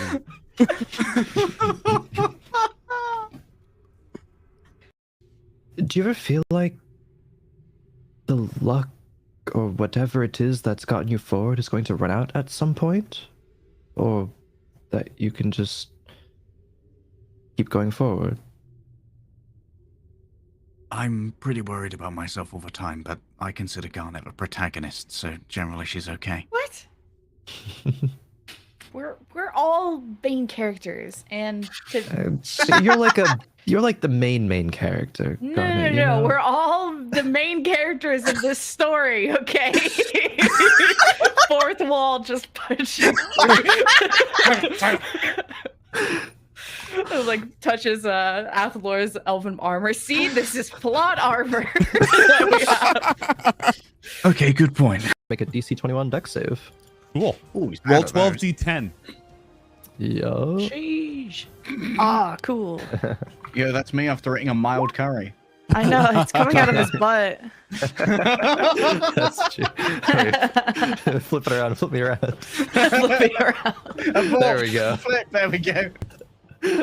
67 points of damage. All right. And the Marid, this genie, shouldn't be able to arrive here. Ioth Academy is still technically protected by the dome, even if it's weakened. But it caught... I know, yeah, most protected place on Earth. Been attacked 12 times this year. Sue me. Yeah. Safe, smile. Exactly. Any safers in chat? But the Marid essentially hitchhiked on that pole of magic. When the water elemental came up, it sort of followed along with it. It drafted behind it, and that's how it was able to arrive. And there's your natural 20. I just like the part where you say you came down a pole. I just stuck to that. Elemental strippers! Fuck! Can I get fan art of Dubasif pole dancing, please? I'm going to file a request for that. Duba Queen. Duba cheeks! The only thing that you notice, Garnet, is just like little touches of frost. Just the barest remnants of frost underneath where the books were. Oh, no. Wait, is this having Herald vibes of No. Frost origin? No. This isn't black ice. This is not Agathisian ice. You will forever pay for what you have done, Garnet. I will punish you with ice cream pies. What? This is amateur hour. No, that was... Give me a stroke over here. I'm seeing enough of this shit. I'm going to bed. Fuck this. I don't want to go to bed, actually. I don't want to do anything. Oh, we're gonna grind your bones to dust and then we'll lick it with our tongue. And every time we put you in the oven, we're gonna make it grow and get so yummy. It's gonna be good. We're gonna be tasty, just like we should. You're gonna die. Thoras, you know this angel? Vouch for me. We've helped each other. Thoras does not know the angel, but Thoras is also confused as to what is going on. As am I. Help me if you can. Alan, I have not known you much time, but you seem okay. A rousing vouch. Thank you, Thoras.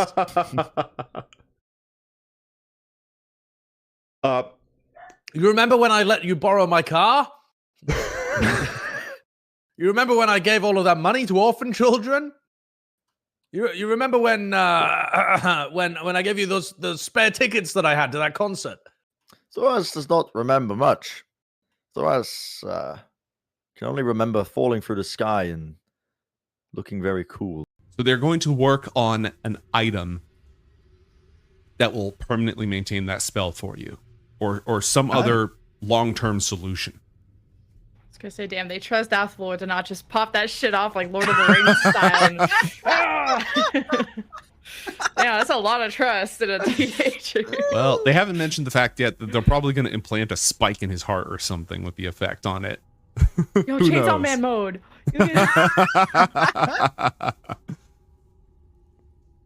All right, so pull the rope to get the uncle out. Actual chain, Uncle Man.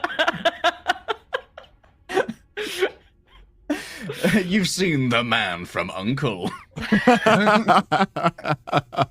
But now the uncle from Man. From the man. Good lord.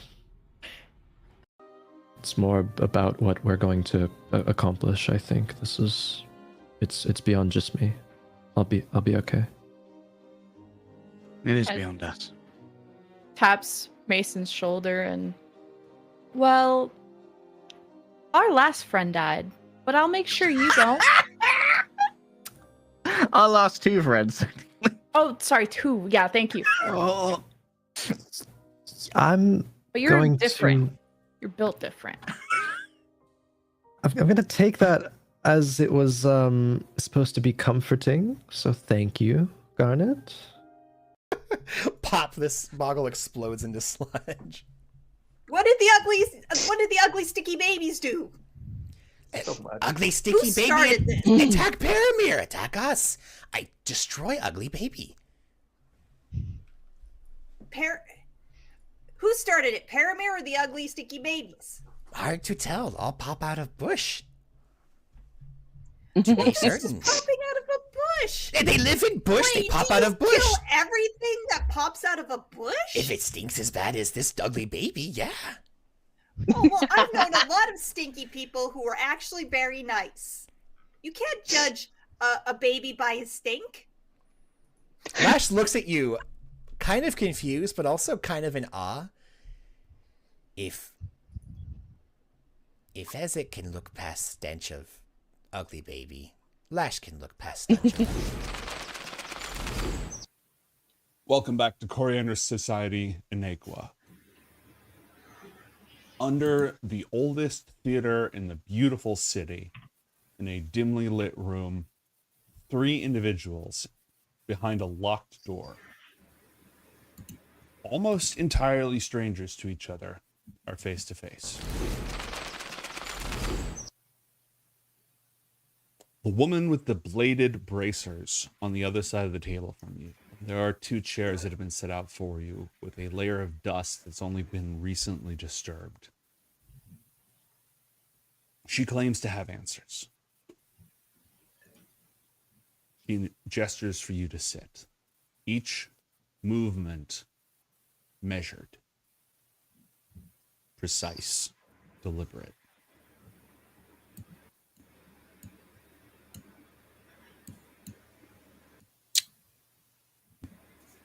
Can I'd like to take a seat, as gestured. As I do that, I would like to kind of take a cursory glance at the equipment she's wearing. I guess specifically the bracers, but also kind of a professional eye over the rest of the mechanical setup, as it were. Okay.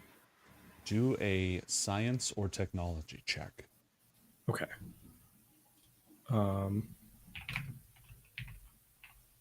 Now, I am proficient in both of these. Mhm. I assume they're intelligence and wisdom, respectively. Correct. So I'll take the intelligence one. I think they're both intelligence, but I'm going to double check that. Okay. Well, I'll take that anyway. Yeah, they're so that both gives me. intelligence-based. Okay, cool. So that'll give me +6 as of now. Okay.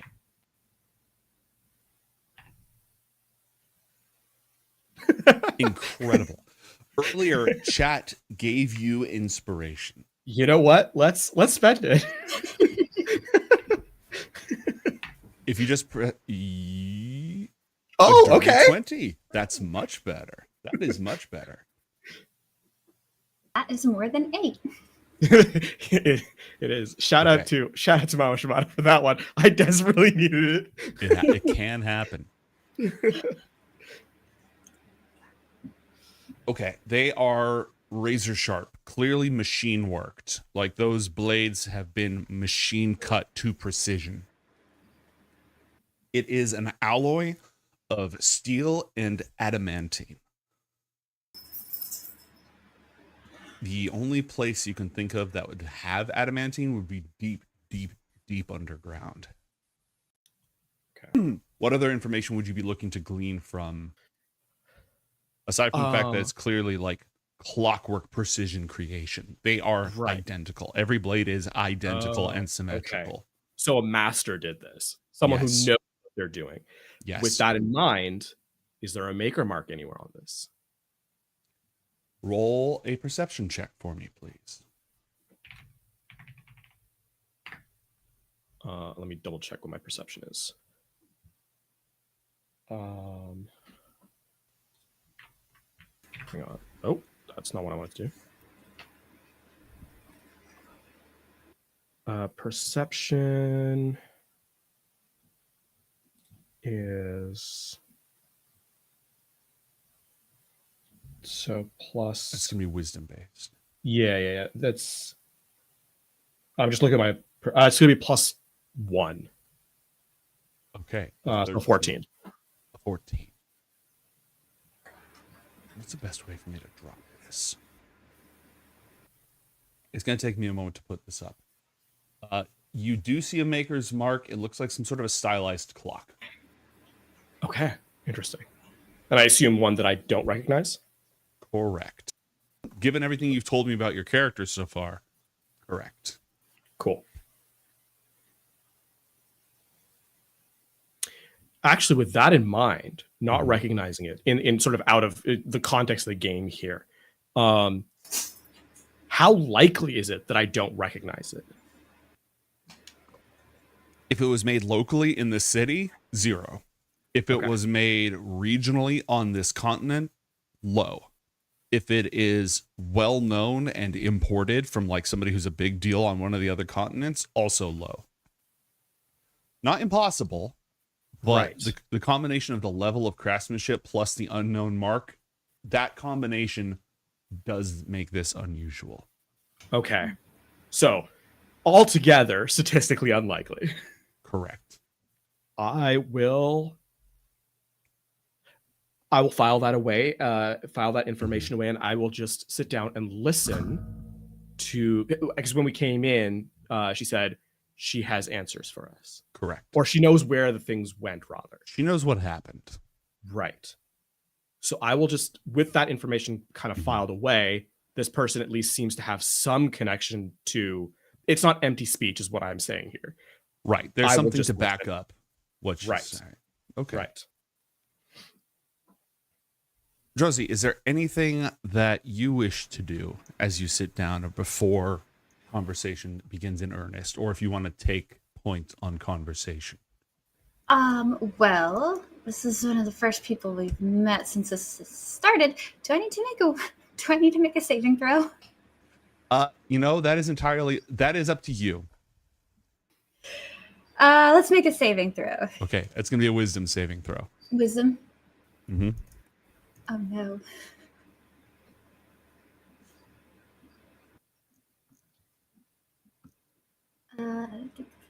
Oh no. Mechanical question real quick. Mm-hmm. With the mendacity and the forced lying, if I sprinkle lies about equally, so like half truth, half lie, does that cover the totality of what I do? Correct.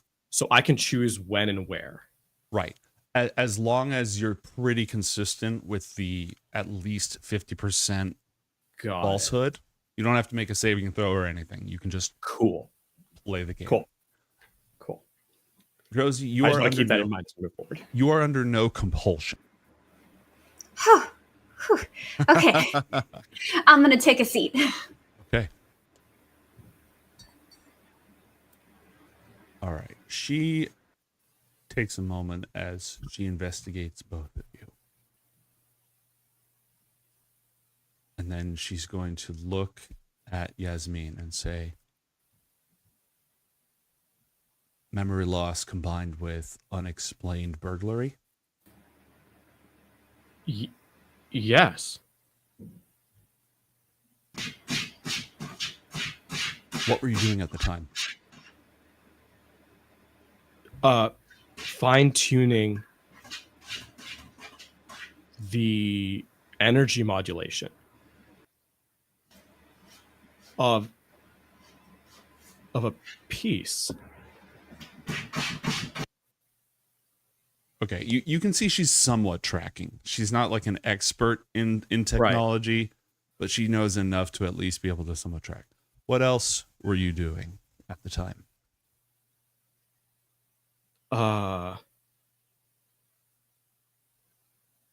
Like I was sitting at my bench. Mm-hmm. I had 2 projects in front of me.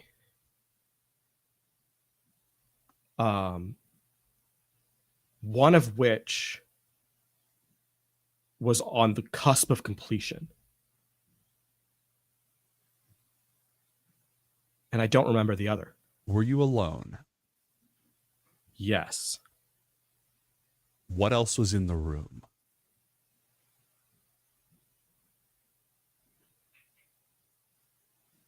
That's it. You weren't looking at anything else. You weren't listening to anything else. That was everything that was going on.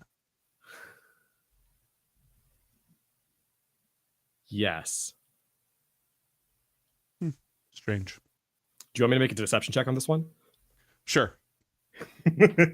I would also like both of you to make insight checks. Okay, so that's the deception. Plus some numbers versus... it's charisma, right? So yeah. Do you have plus 13 to that? No, I do not have plus 13 to that. We're good. You can stop doing math. Okay, so insight now? Yeah, I would also like you to do an insight check. Oh, I didn't see the 25, yeah. Ooh. Okay. All right. So let's see if you have to add anything to that. Insight will be 20 flat. Okay. She doesn't believe you.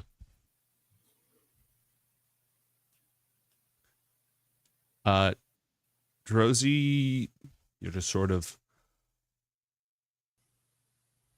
I think you're on mute. And you're back. I'm just kind of like along for the ride right now. Exactly. Just sort of looking back and forth. Yeah, she doesn't believe you, and she is very knowledgeable. She's not telling you everything either. Right. Recognizing that she doesn't believe me, does it look like she's going to end the conversation? Yes. Okay. Something slipped my mind. Ah. The radio was playing. I see. That's the common factor in all of these instances.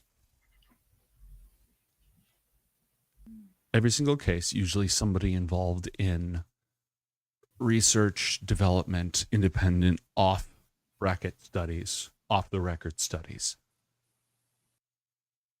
They had the radio playing at the exact same time. They have no memory of what happened.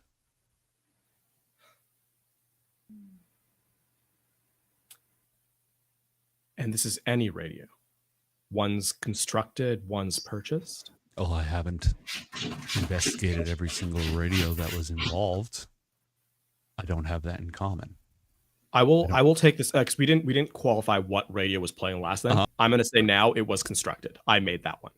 Okay. So I would know exactly what was in that. All right, you would know exactly what was in that.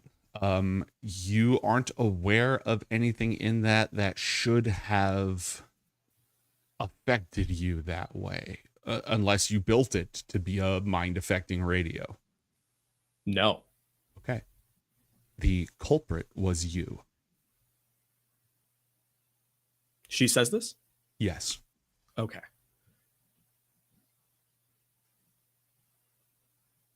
You destroyed your equipment. I destroyed...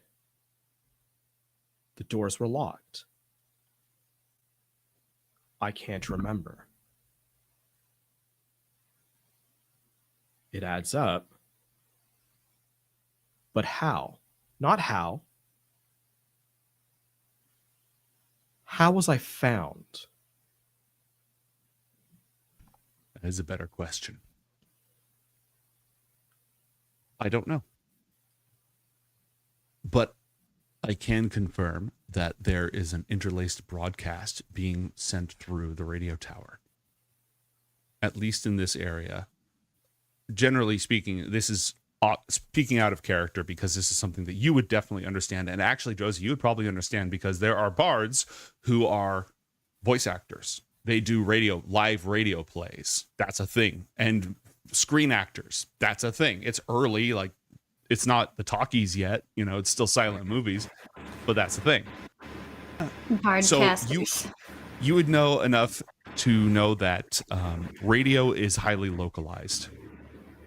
It's not like there's a intercontinental broadcast system, right? It's local stations doing the broadcasting. So it tends to be very patchwork, which means that if this is something that was broadcast through the radio tower, it would have to have been broadcast from a nearby radio tower. Right. Now, okay. I'm gonna draw some threads here. Tell me if I'm speaking too far outside what my character's capable of doing. You're a level 11 smart person, so go nuts. I'll reel you in, but go nuts.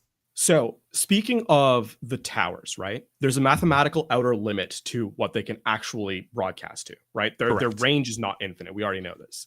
Correct. The power to have something that affects a mental faculties in this regard has to be of some level of strength, correct? Correct. Now, essentially, the qualification I'm trying to kind of make here is it the power of the radio that does it, or something that is broadcast upon it, such that there is meaning that if two networks were kind of meshed together, it would not transfer past it because it has to come from that initial power band. Well, let's consider the delivery mechanism. You were listening to the radio. Did the was the effect in the sound? Was it a audible effect? Was it a sonic effect? Certain intonations, syllables, noises, etc. Because if that's the case, then as long as the fidelity is sufficient, any sonic broadcast would suffice. Was it some other kind of carrier wave or effect that was transmitted purely via radio waves? In which case, then yeah, it wouldn't be able to be a meshed effect. You would be able to say, if it was just a purely magical or psychic projection, then it would be more limited. But if it is just a sound, then it would be more universal. Right. Do I have... I don't think I would have the memory of that. Or rather, more correctly, I don't think I would have had the wherewithal at the time to be focused specifically on... Yeah, it's not something idea. your brain would have stored, right? Exactly. Yeah. So I'm going to chalk that up to information that I don't have right now. But it's something I want to find out. Okay. I think it's safe to assume that unless your character doesn't like music, you are listening to music. Sure. Yeah. Okay. Is there a possibility I could know one of these bards? Yeah, absolutely. Performs on the radio. Yeah, that would make total sense. Do you know? Okay, 1910s, 1920s radio. You would have like the people who do the voiceover. I can turn on that filter. It's around here somewhere. And they read off the advertisements for blue coal and all that old school stuff. You would have actual performers, because while they can play records, there's also a lot of like live music. So you'd have live music performers, you would have hosts, and you would have actors who do radio plays. You travel in the right circles that you could know almost anybody like that. Do you have which of those directions would you be more likely to go? Or actually, yeah, which of those directions would you be most likely to go? Probably the like story performers. Okay. Give me a persuasion check just to represent who you know. Yeah. Radio plays are so cool. Everyone. Do you know the big stars or do you know the young hopefuls? The higher you get on this. Oh. Okay, so you knew some people, but you're not on speaking terms right now because you failed a wisdom save in the past and it has now caused drama, meaning that those people who you once could have gone to are now not on speaking terms with you. Oh no.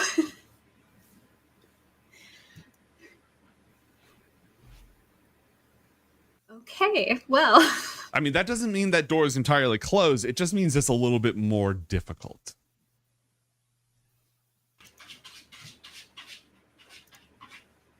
What other lines of inquiry or thoughts do you have?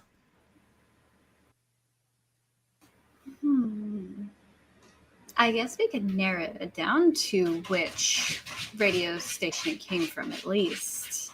Right. How would, and I'm not saying you wouldn't, I'm saying how would the two of you know where that is? Well, first off, I can give you some information for free. A radio tower, let's see. It has a broadcast range of 30 miles per point of the builder's proficiency bonus. So a normal radio tower has a range of 60 miles if it's built by just like a scrub. The big radio tower, now there is a big radio tower here in town. There are probably some smaller ones as well. So it could be any of those. Or it could be something that's like miles outside of town. Because if a really high level engineer built it, it could have a radius of like 180 miles. But that is most likely that'd be in this town. They're not building giant radio towers, as far as you know, outside of town. Unless they are, and it's all part of the conspiracy. Could these be part of like public record? Entirely possible. Is that public record you would have on hand, or is that something you'd need to go to the archives to get? You need to like go to a public building to find out, because I doubt. I mean, you're somewhat in the radio world, and you're in the tech, like you're in the performance world, so there's a chance you just have knowledge of technology and stuff. So there's a chance you'd already know. I think. When was the most recent instance of this happening? Mine occurred 3 years ago. Correct. Yours was the most recent. That is what Eggins tells you. And how frequently does it happen? I have a half dozen reports. Starting?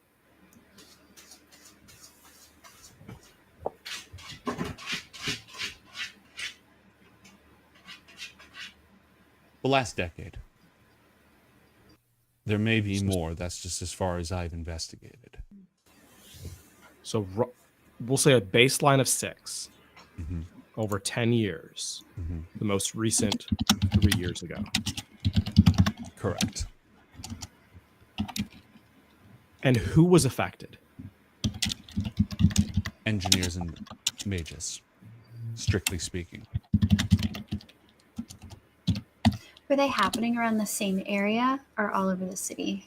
I have been investigating this particular city and some of the outlying settlements. This report is confined to those areas. Do we have any idea if there's a similarity between the items that were destroyed or the people that were targeted? All of them were independent inventors or researchers. And how? Lore question here. Is it taboo to talk about being marked? Or ask about it? Or ask about other people being marked? Marked, you mean with... Yes. Oh, yeah, you don't talk about that. Cool. Good to know. If the Inquisition finds out that you have an inherent heresy, you will spend the remainder of your days probably under the ministrations of the ministry. Sounds good. Okay, cool. Right, unless they can, fix you. Lobotomies do wonderful things these days. I'm sure they'll be gentle. Yeah. Everything is fine. Everything is wonderful.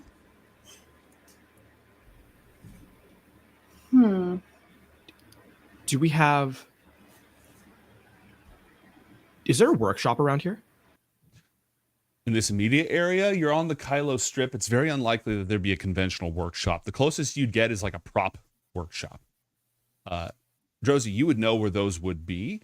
They would be designed for building special effects and that kind of thing rather than... So there might be some MacGyvering involved. Okay, let's... So we don't have... The only lead we truly have, the only recent lead we truly have, meaning the one we can get to right away, is me. Is what? Is me. Correct. we have we have some idea that is likely in the city. Speaking in terms of probability here, there is a small chance that it is a super powerful tower from without the city, but let's deal with the realm of what we can currently access.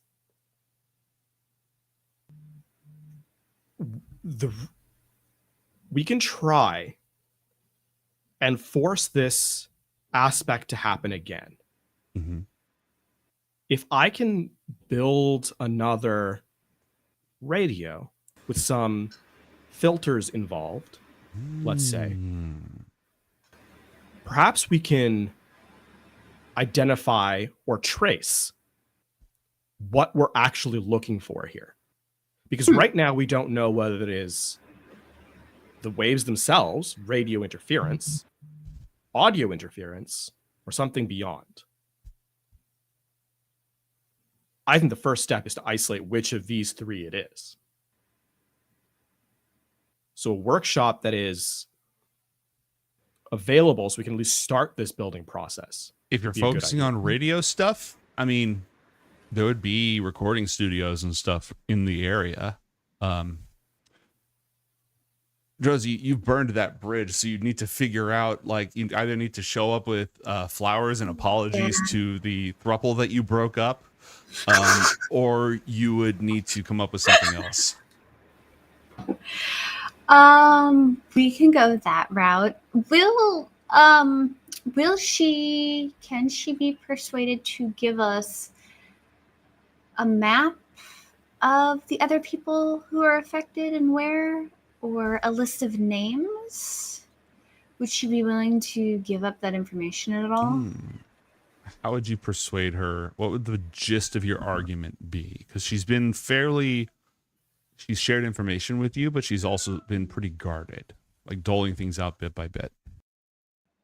I would say that we can look into these and share with her any information we might have, any connections we can find, based on maybe what we can find out either in the public records or through my connections. Okay. Give me a persuasion check. I'm going to do this without bragging about it this time. Advantage here by sort of given the fact that this is a lead that you have ready access to. Like me as a person, you have multiple avenues to work off of me. Would that be enough to give her an advantage to kind of like... Yeah, I think that's a fair argument. So you can go ahead and roll twice and take the better of the two. Okay. A 19 or...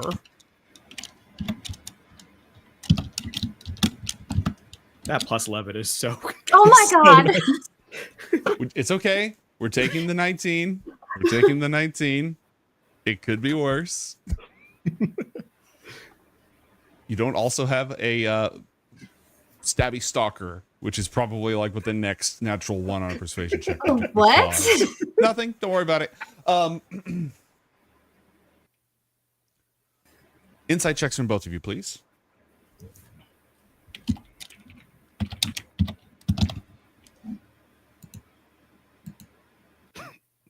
Okay. A 16 plus math. We'll see if it matters. It does not. I got a natural 1. I will say, it is really surprised that I'm the one who's going to get the last natural 1 in this crew. Right? That is, for all the low rolls, that is comedy. Okay. We have here the combination of a natural 1 versus a natural 20. This is the part where my entire plot line unravels. Okay. When you ask that question, Agens pauses and considers what you're saying for a moment. And it takes maybe more time than it ought to. And ultimately, she tells you that she'll need to run it by some people, but maybe she can make that happen. In that moment, being that you work in showbiz, even in such an enlightened society as this, there's plenty of politicking in the entertainment industry and people trying to get one up on each other. And you realize she knows way more than she's saying.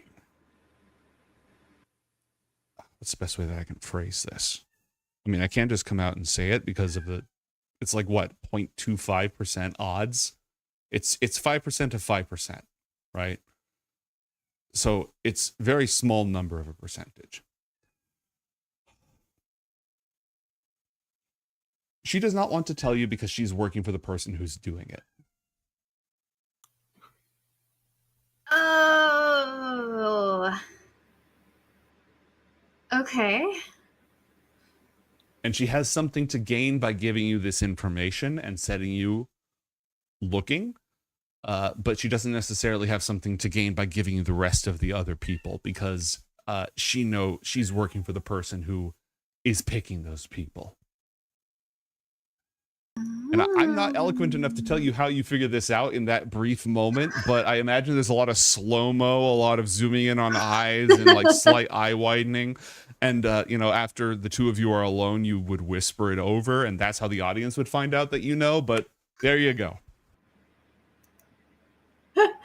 Okay. Okay. Huh.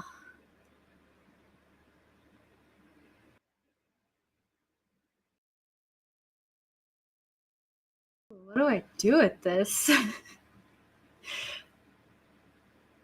I was expecting to get information, but not that much information. Like I said, the Dungeon Master just hands over the notes and, I'll give you one other thing. She very much believes she's doing the right thing.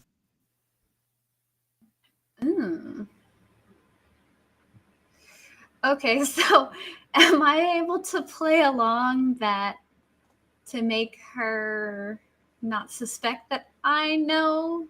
Yeah, give me a deception check to see if she knows that you know.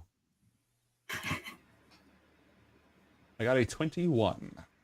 Oh boy. All right, come on, dice. Don't fail me now.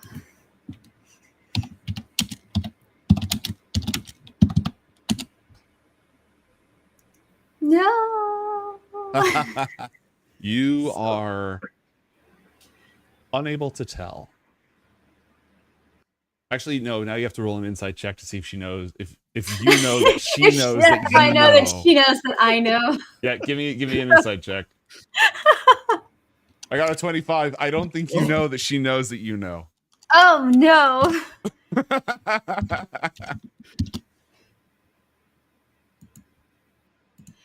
Oh, what's my insight again? Not good. Like, if you just give me a d20 roll, and if you roll a 3, we can stop doing math, and if you don't roll a 3, we can do math. Oh!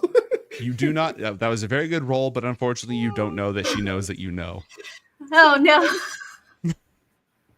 But you believe that you're playing along, and you believe that she is buying it. How would you act accordingly?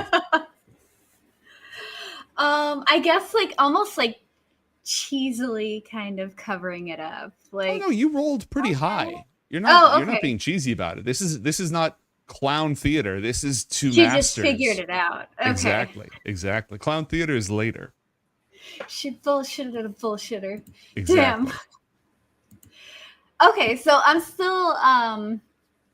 still gonna be like, yeah, I mean, we'll share the information we come across, so that maybe we can work together to figure this out.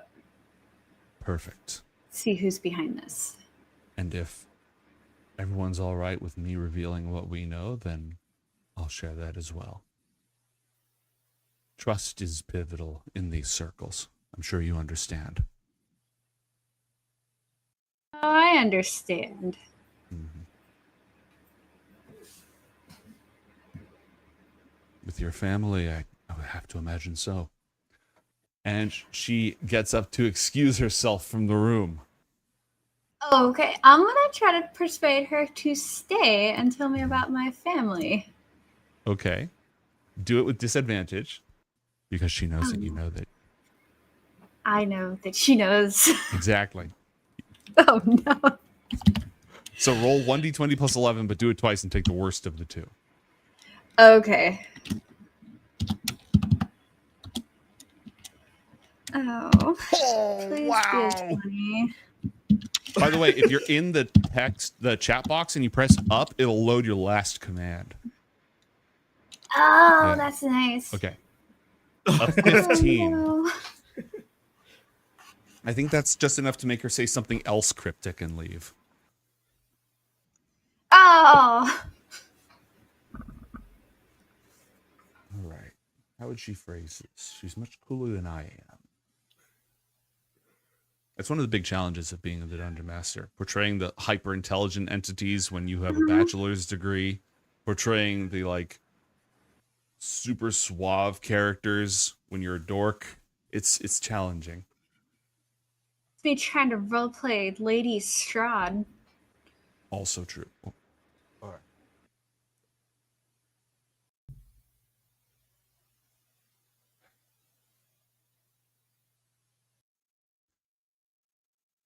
I'd say that she would say that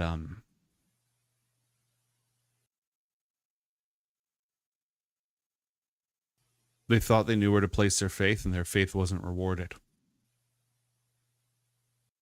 Okay, but what does that But maybe mean? someday it'll be repaid. And now she dips. Ah. How are these doors locked, by the way? Just a simple, like, key in. Big old deadbolt from the inside. Cool. Like one of those shunk, shunk sort of deals. Yeah. So you could lock yourselves in and there is no lock on the outside. And we're just in like a closed room, right? Yeah. There's a little vent to prevent, carbon monoxide poisoning. Yeah. But and it's underground, so that's about it. There's like one flickering light, electric light, and the big old door and these tables. This clearly was not originally a meeting room. It was like, I don't know, and it can't have been an oubliette because it locks from the inside. So who knows? A room that locks from the inside with a carbon monoxide thing. Okay. I'm gonna do a cursory glance around the room. Because you said there was dust that had recently been removed. Correct. I'm looking to see, like, how busy has this room been? Okay. Like, how many footprints, how many different people? Got it. Roll an investigation check. Investigation, that's 13, and that's plus 4 plus 2, so 6. So for a total of 19. Okay. It looks like one. Cool. The outside there's been a couple of people. The inside, just one person. Furthermore, how can I convey this? This is a weird room. In fact, this entire underground area is weird because it's difficult to give, like, why would somebody build this room? It's ventilated. It's not a jail cell because it can't be locked from the outside. It's not a bolt hole because there's no supplies in here. It's not like you could, survive down here. It's super weird. And it's not on any of the like blueprints that we it's not on any of the blueprints. Can I make an estimation of exactly what we're under? Because I know we went down the trapdoor from the theater, but where exactly are we in relation to that now? You would say, okay, so you would have the main big theater, you'd have the orchestra pit, you'd have the flies, you'd have backstage, you'd have some like store warehouses, you'd have room for people to come in and out, like a place for horses to come in and out.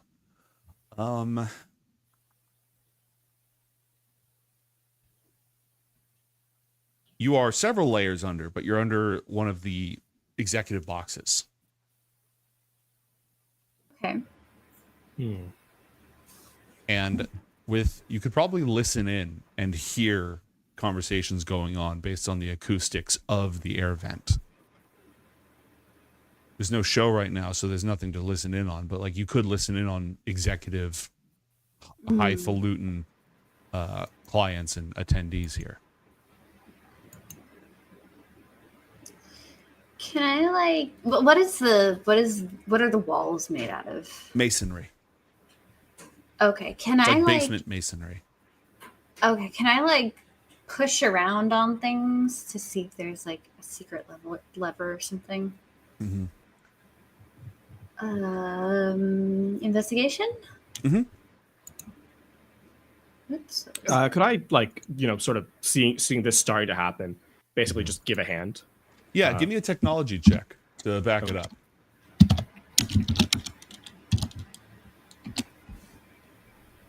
Oof. And that's another +6, so 14. Okay, 14. You don't find any secret passageways or anything. LaFawn, there's an extra grounding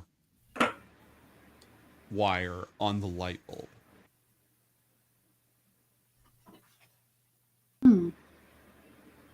That's strange. There's no like outlets or anything in this room. Right. Okay. Now to kind of, my knowledge of 1910s technology is fairly limited.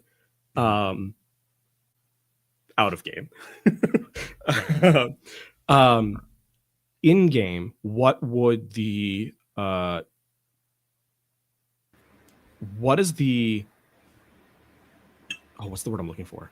Implication? Yeah. The implication is that there's something else down here that uses electrical power. Oh. How much? Pretty low current. Not a lot. Right. So audio of some kind, signaling of some kind, something like that. Yeah. No huge machinery, no death rays.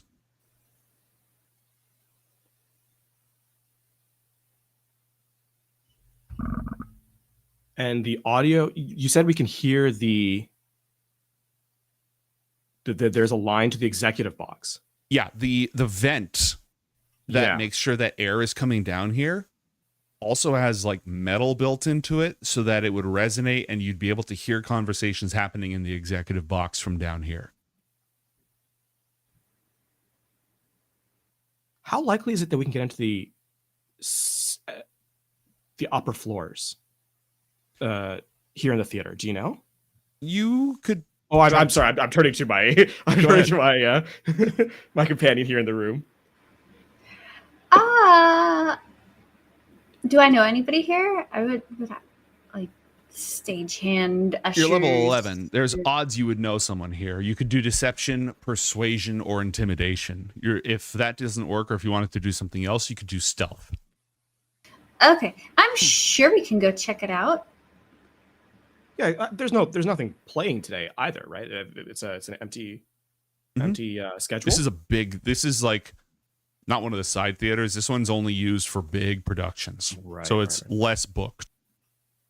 I mean, yeah, I'd love. Okay, here's kind of where I'm thinking. Something is running here. Something that can be run here, rather. It's a little. This room is just strange, right? And considering that sound can be shifted from the executive box to down here, what if that's not the order? What if the direction's reversed? What if it's not to listen, but to send? I'd like to check the other side of this and see if we can. It might be nothing. It might be nothing.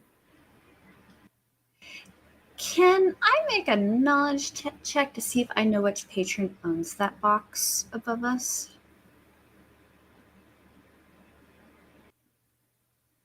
I think you're muted. Okay. House rule: whenever the DM is muted, you both gain 1 experience point.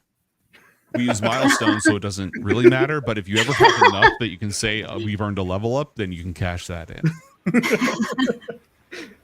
Yeah, give me a history check. There is a chance that you are aware of that since you move in these circles.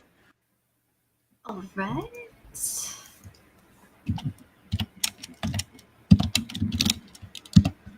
Also, while you're rolling that, did you tell me about the fact that, because I didn't catch in the information that Agens knows that she's employed by the person who did all this. Yeah, that has. Oh, I will probably say that information until we get out of the giant room that we may not know who's listening in on. Perfect. You don't remember who owns this particular box. Okay.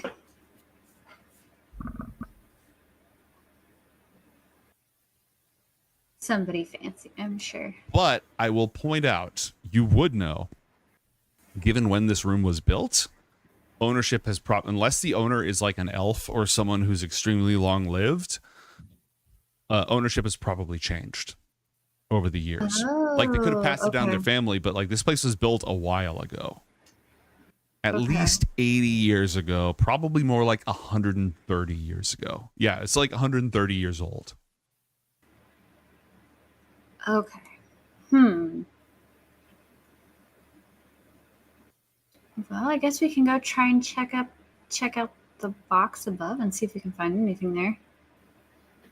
A cursory check would be probably more than enough. There's just it could be a coincidence.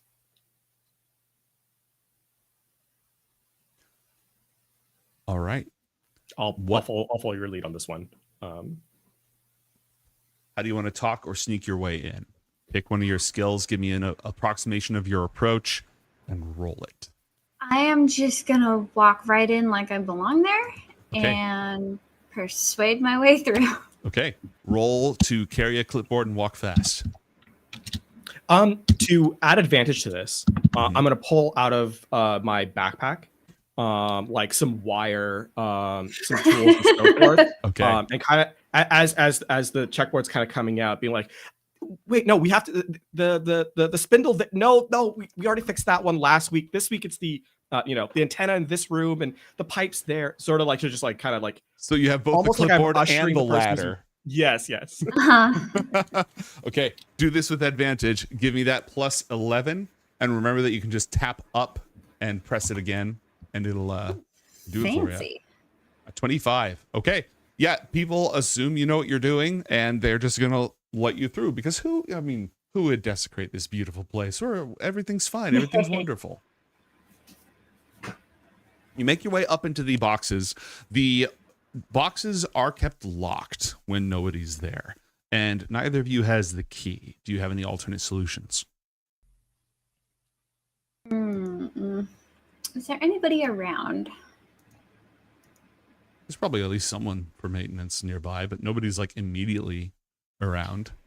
You know how dead the Performing Arts Center is when there's like not a show going on. I want to try to find the maintenance person and see if I can persuade them to unlock the door for me. Okay. Do investigation or perception to go find them. Unless LaFawn, you have any mechanical solutions? I mean, I do have. I am proficient in these tools. I can try and pick the lock. Oh, okay. Why don't you do that, and then if we can't do that, we'll go find somebody. Okay. Unless you have expertise, that is your proficiency plus your dexterity to unlock the lock. Fairly low. I'm gonna quickly glance around here. Anybody watching? Any mechanical thing that might be doing the same? Do a perception check for me.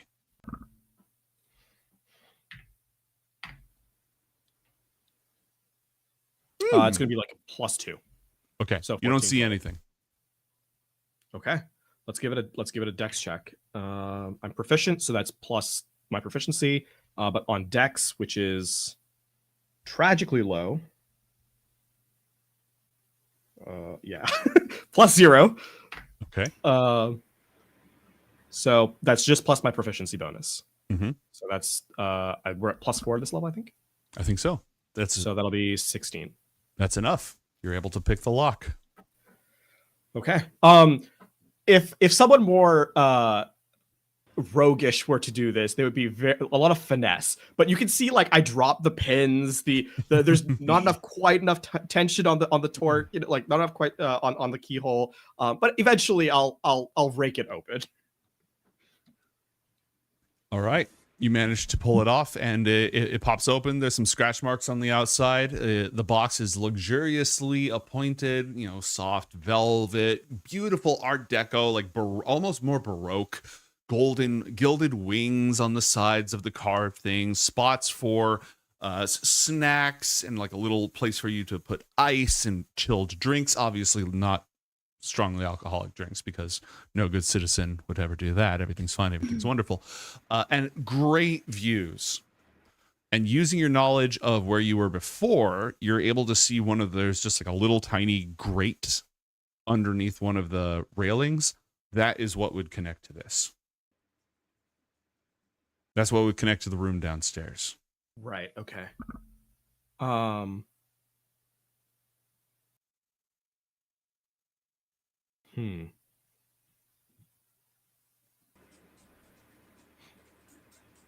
Not the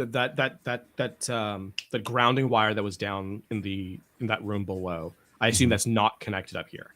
You don't see an obvious connection up here. Cool. Okay.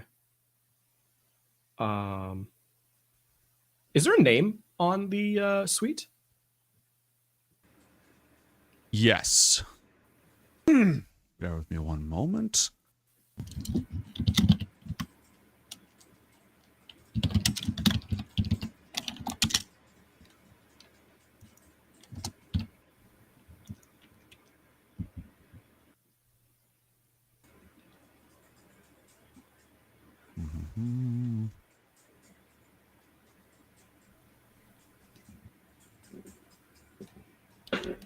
Yes, Sanctus Rusonia.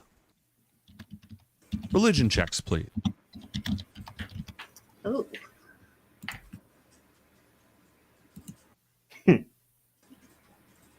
That's intelligence plus if you're proficient.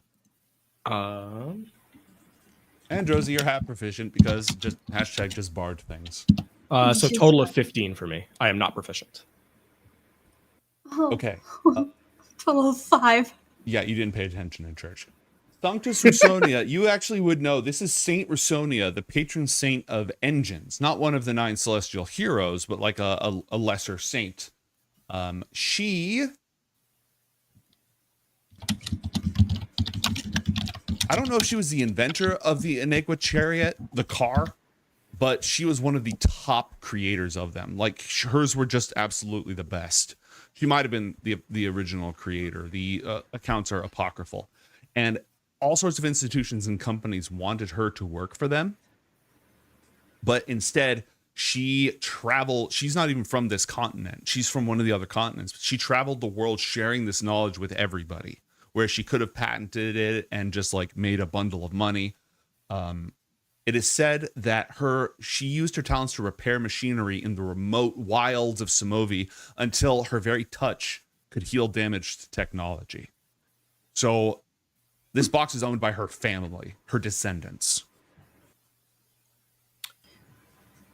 Interesting. Do we know who her descendants are in the city? Well, with that knowledge, give me a new history check with advantage. Okay.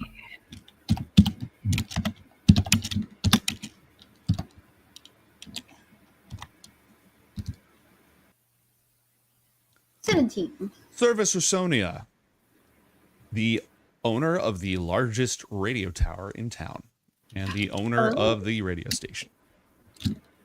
What was their name? Service. Service? IRVIS? Service. Service. Like this. There we go. Yeah. Perfect. And all the other names on the other seats all have the last name Rusonia taken after the saint who sort of founded the family. So this box has been in that family for a long time. Probably since the theater was built, actually. Okay. I assume I have some knowledge of this service Rusonia, right? Yeah. This would fall under your purview. It's unlikely that we're going to be able to schedule a meeting with them. Correct. Neither of you have the noble background, right? No. Yeah. That's going to be... Does the entertainer background feature let you hobnob with the nabobs. Mechanically, if it does, then you have an in. That's one of the things I like to use backgrounds where it's just like, if you have this background, you bypass this one challenge just because it makes sense for you. If the entertainer background does that, then you might be able to use that to your advantage. But otherwise, this is a very, very busy, very important person. Big philanthropist. Ugh. Let's see, where would I find that? Oh, you can always find a place to perform, usually in an inn or tavern, but possibly with a circus, at a theater, or even in a noble's court. That's not automatic, but that is it's a viable avenue, we'll say. Okay.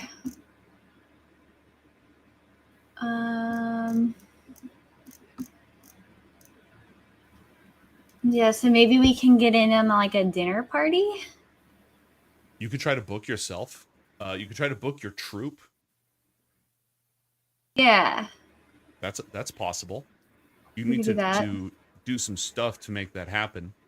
I don't know if that would happen in this episode or a next episode. Okay. But you would need to do some stuff to make that happen, but that is viable. Okay, so some kind of like social media campaign or Yeah, just start trending on TikTok. Service is a big philanthropist. Loves giving, big donations and giving airtime to the ministry and to startup businesses and stuff like that. Very, very generous with airtime and with resources. So would probably be involved at some sort of a charity gala. Okay. I think it's reasonable for us to put that in. Like I said, I might need more prep time for that, so that might be the centerpiece of next week's episode, but that's viable. Okay. I think I'll assume we're kind of chatting this out as we're kind of exploring here. We could check out the radio tower like now, though. That one doesn't require necessarily a preparation. We could scout at the very least. Is Surely. the radio tower something that like we can go in? Is it public property? Is it open private? How do those work? So it is public property, but it is sort of managed. The Rusonia family hires the engineers and does the actual, it's semi-government, semi-corporate, that sort of arrangement. It is not a piece of equipment that, you can just walk into the radio tower because, it's big, it's expensive, it's responsible for sending out the good word of the Celestial Heroes as well as top music. It's important to the ministry that it be handled carefully. So you could probably go on like a tour of the facility, but it would be a guided tour to show off the wonders of technology. It would not be here, go up and start fiddling with stuff. I mean, that's still more information than we have right now. Another thing I will say is that originally, before the Night of Lagisho, as fewer and fewer problems were all over the world, the ministry had less and less to do because things were going great. So they started making up jobs for people just to keep them busy. Which means that now that there is more heresy, regardless of whether or not they're going to admit it, there is more violence and theft and things like that, and dissent.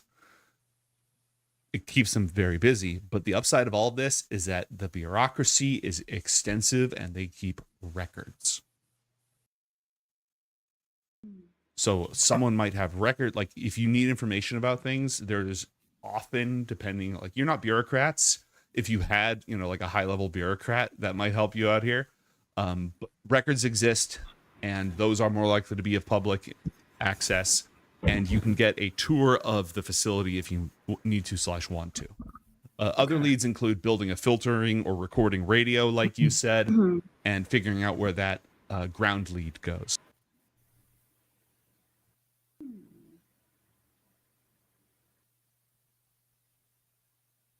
So we have options. Mm-hmm. The question here is to define. I think let's break the options that we have up into ones that we have to do more prep work for versus ones that we can do, I don't want to say quickly, but at least more readily. Mm-hmm. I think the end goal, being able to meet with this service, not a bad idea, but that is a longer term endeavor. Yeah, that'll take a lot of prep. I mean, we could try to investigate. Well, and by we, I mostly mean you, because I don't know what I'm doing. We could find where that ground wire goes.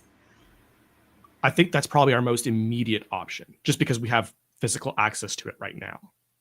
Can we get back into that room? I don't remember. We didn't if it was lock locked. it, as far as I'm aware. You know where the trap door is now. And then I think building the radio ends up being our second step. How big is that vent? Is that something we can climb down? No. Or is it too small? It's like if you see an old wood stove, you know how they have that like metal chimney up them? We're not talking wide. Now this is a world with magic, so if you had shrinking magic, you know, we could talk, or gaseous form or something like that. Can we run a cable down that? Like you could fish a line through. Might be loud, but if you did it deftly, you could pull it off. Like a what do you call it? Like a rope, like a piece of like a guideline. You could do a guideline down that. Yeah, sure. Yeah. I'm not thinking anything like metallic to kind of bang off of it, but just sort of an idea of like. So when we kind of are operating between these two ends, we don't have to be up here to kind of test to see if things are kind of connected. Yeah, you could like. So do you want to just tie something off, or get something that's too wide to go into the vent? Tie a guideline around it and then run the line down so that you can pull on it. Okay, yeah, you can do that. You're an engineer. You can pull that off. Okay. I'm not sure if I have rope on me. I do have an explorer's pack, but I can't remember what's in that. You know what? You're level 11. We're not going to sweat something like that Cool. that an engineer who is a pack rat would have. I'm going to allow that. Okay, cool. So I'm going to, almost exactly as you said. I'm actually going to find something from within the room. So not something that's tied to me. Actually, no, this is an expensive place. Never mind. The grate that's over the vent? The grate could work. The grate could work, yeah. No, that's not a bad idea. My only concern with the grate is that if we need to pull the rope from down below and have it sever so we're not discovered, the grate makes that pretty unlikely to happen. I'm going to find a piece of rod. Actually, I think the fork that I had. There you go, the fork. Perfect. I'm going to work the metal of the tines back and forth a little bit, just to pre-stress it. Tie the rope to it, send that through. So that if required, a very strong pull on the other end bends the fork, pulls it through. That will be loud, but physical evidence won't be up here. Right. And I'm going to fish the line down through this vent. Okay, the line is fished. Are you going back down, or what's the plan? Also, Drosy, have you chosen to reveal what you learned yet? Oh, yes. Okay. Since we seem to be in relative... Oh, wait. Huh, that's a good question.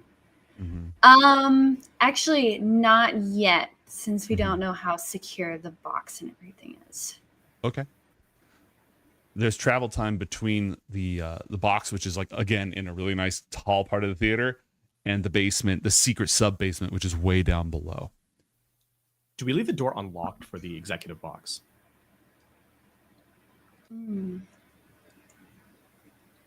That's a good question. Yes, in case we need to come back here. Cool. I guess we travel to that lower portion then, unless we have something we want to do in the meantime between top and bottom. I can't think of anything. If you have something. Okay. Back down below in the basement that should not exist. Could I get a perception check from both of you, please?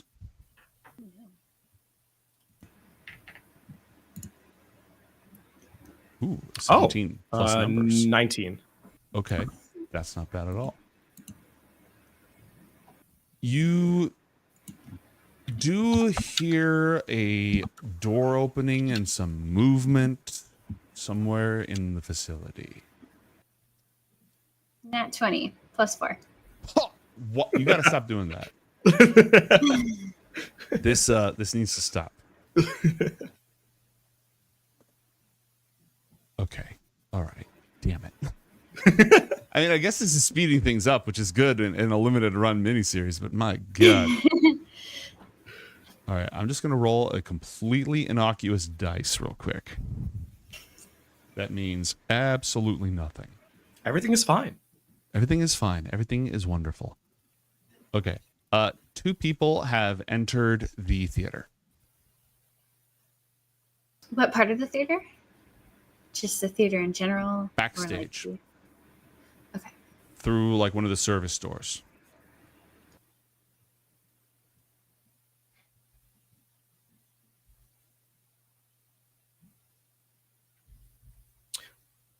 Without context, how many people were milling around the outside of the theater on the way in? It was late at night, right? I don't know if we ever specified. I don't think so. We did. Okay. Let's. No, you know what? No, you know what? We did specify because we went to the cafe at afternoon, evening-ish. Okay. So it's So it nighttime. would- yeah. The streets were beginning to thin out.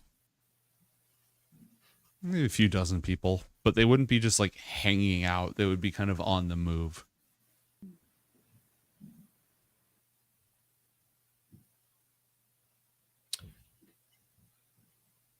And because we ran across people inside the theater on There's- our way to the Right.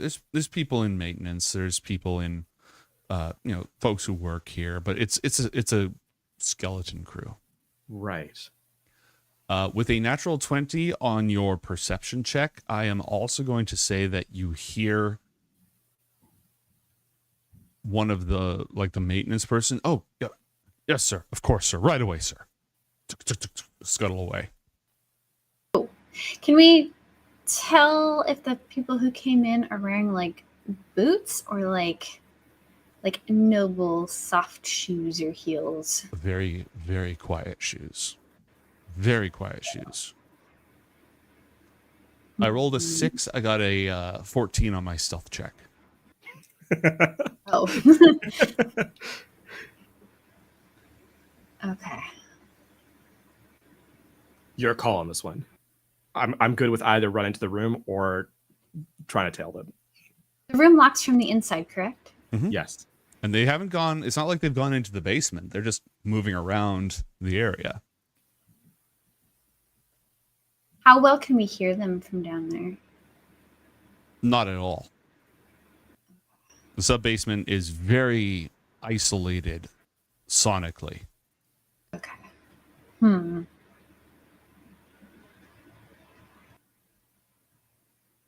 And I'm sorry, what part of the theater were we in right now? You were on your way down to the sub-basement when you Okay, heard so them we come haven't into the gotten back there door. yet. And the maintenance guy immediately deferred to these people, these 2 people. You didn't hear what they said. They were very soft-spoken. And we didn't find a second exit from that basement room. Correct.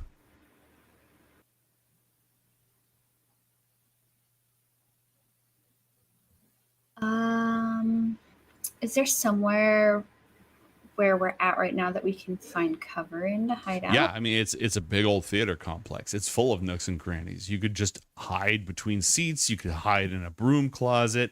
You could be in the flies, the rafters. Like this place is chock full of hiding places. So I'm kind of on the side of maybe like hiding out and seeing if we can overhear or see something. I'm down for that. Okay.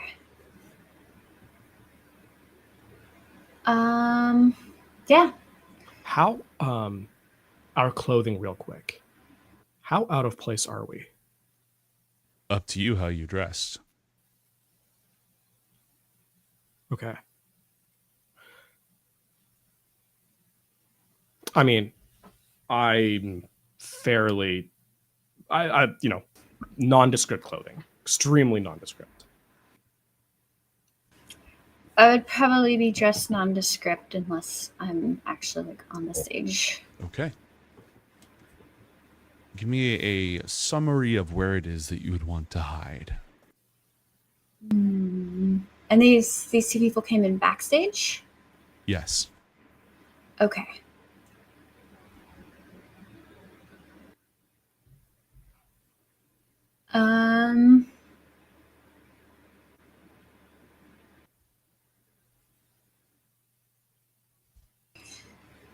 I think I'm gonna try like in an alcove where there might be some like tapestry hangings. You think of those fancy old theaters, they have those like statues and things and the Yeah. Somewhere where like like in one of those recesses behind the curtains and stuff, so that I can still kind of, if I needed to, peer out towards the where the seating is. Okay. Stealth checks, both of you, please.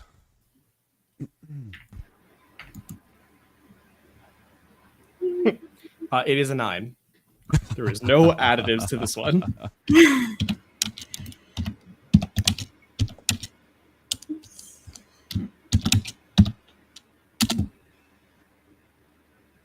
Okay. I tell a lie? No, I don't. Actually, I was correct. It was 9. I couldn't read my handwriting for a second, and then I realized I wrote what I wrote. Okay. That is an in-character thing, by the way. You don't have to lie to the DM about your scores. It's just your character that has to lie. I want to clarify. Yeah. Okay. 2 individuals enter the chamber. They are speaking in soft but urgent voices. One of them has a confident but deferential femme voice. The other, older, gravelly, decisive, soft, iron fist in a velvet glove. Older, more traditionally masculine voice. Perception checks from both of you, please, to see how much you can hear. Can we see them from where we are? Are you willing to risk peeking your heads out? Not yet. 16 total. Okay. 4. Let's see. Yeah. 13. Okay. Master Esperit, you're positive this is where she was going? Yes.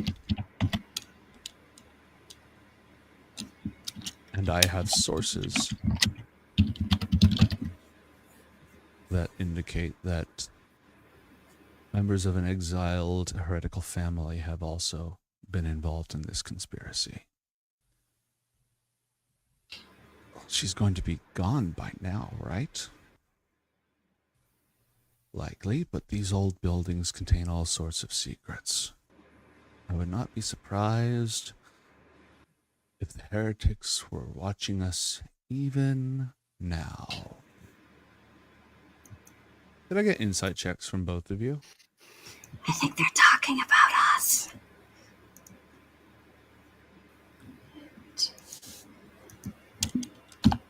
Call that a 10. Okay, I'll call it a 10. 16. 16.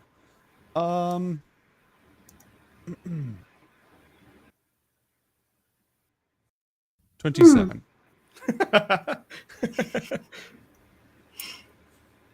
They could be talking. I mean, you're allowed to keep the thing your brain just told you about them talking about you. I'll let you keep that, and I will say nothing further. Okay. Do you think that they're colluding? It's possible. An incursion is no small thing, and if the reports from the tunnels are correct, then they may be more used to us alive than dead. Than imprisoned, Master Inquisitor. Imprisoned and brought to justice. Yes, of course. Certainly. The two Inquisitors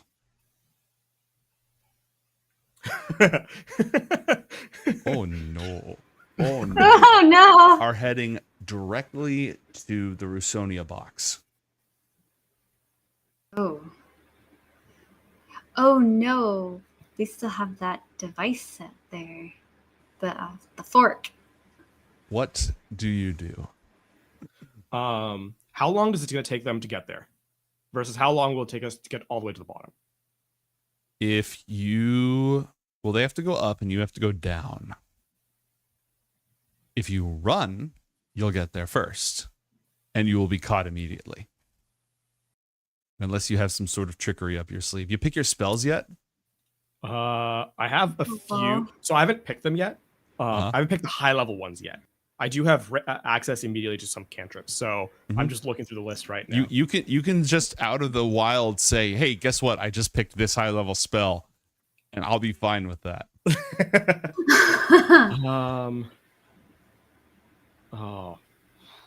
I'm trying to look through the list really quickly. Oh, I do have greater invisibility. Okay, that's probably helpful. How many people does that work on? I don't know.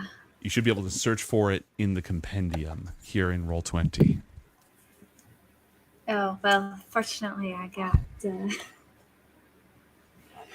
the old school method right That's here. all good.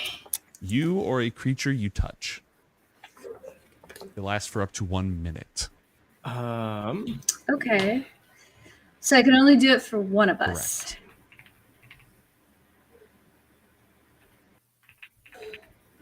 Correct. Okay.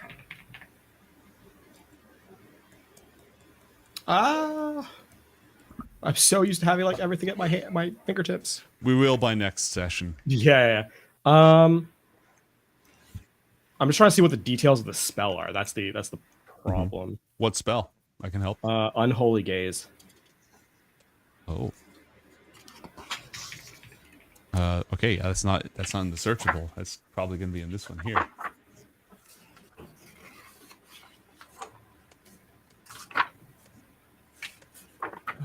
Okay.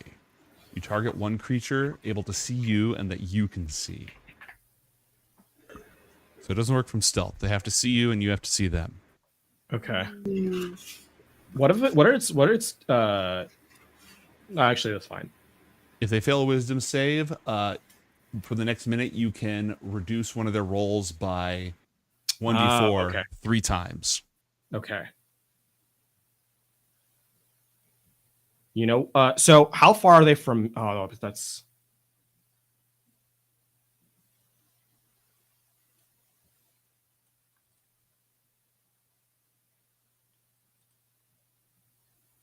how far are they from where we are right now?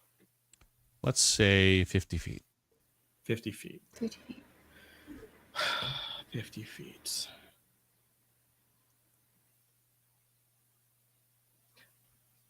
I would like to... No direct line of sight between us right now, right? Mm-hmm. I would like to try and filter from where we are closer to backstage and cast Fireball. Or Firebolt specifically, not Fireball.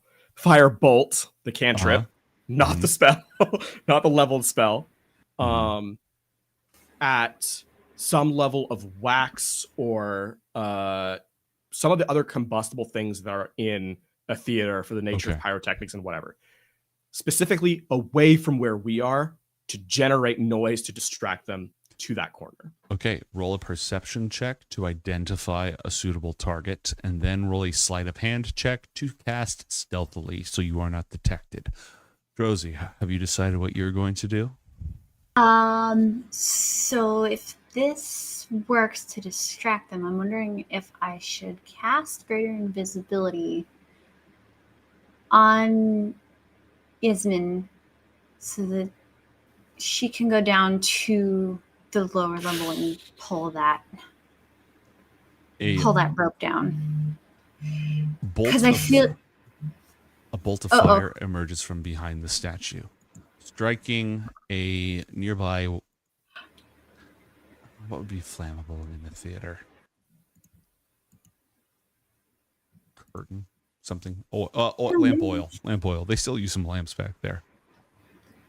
A conflagration emerges. The two inquisitors immediately pull out their guns and aim them directly where you're hiding. no. In the name of the celestial heroes and the Inquisition, confess your heresy and surrender. And we'll find out what happens to our heroes on the next episode of Coriander Society Inaequa. Oh no, I didn't realize the time. It is good to have the two of you. I'll have a battle map next time and we will find out what Oh, happens. no. Bye.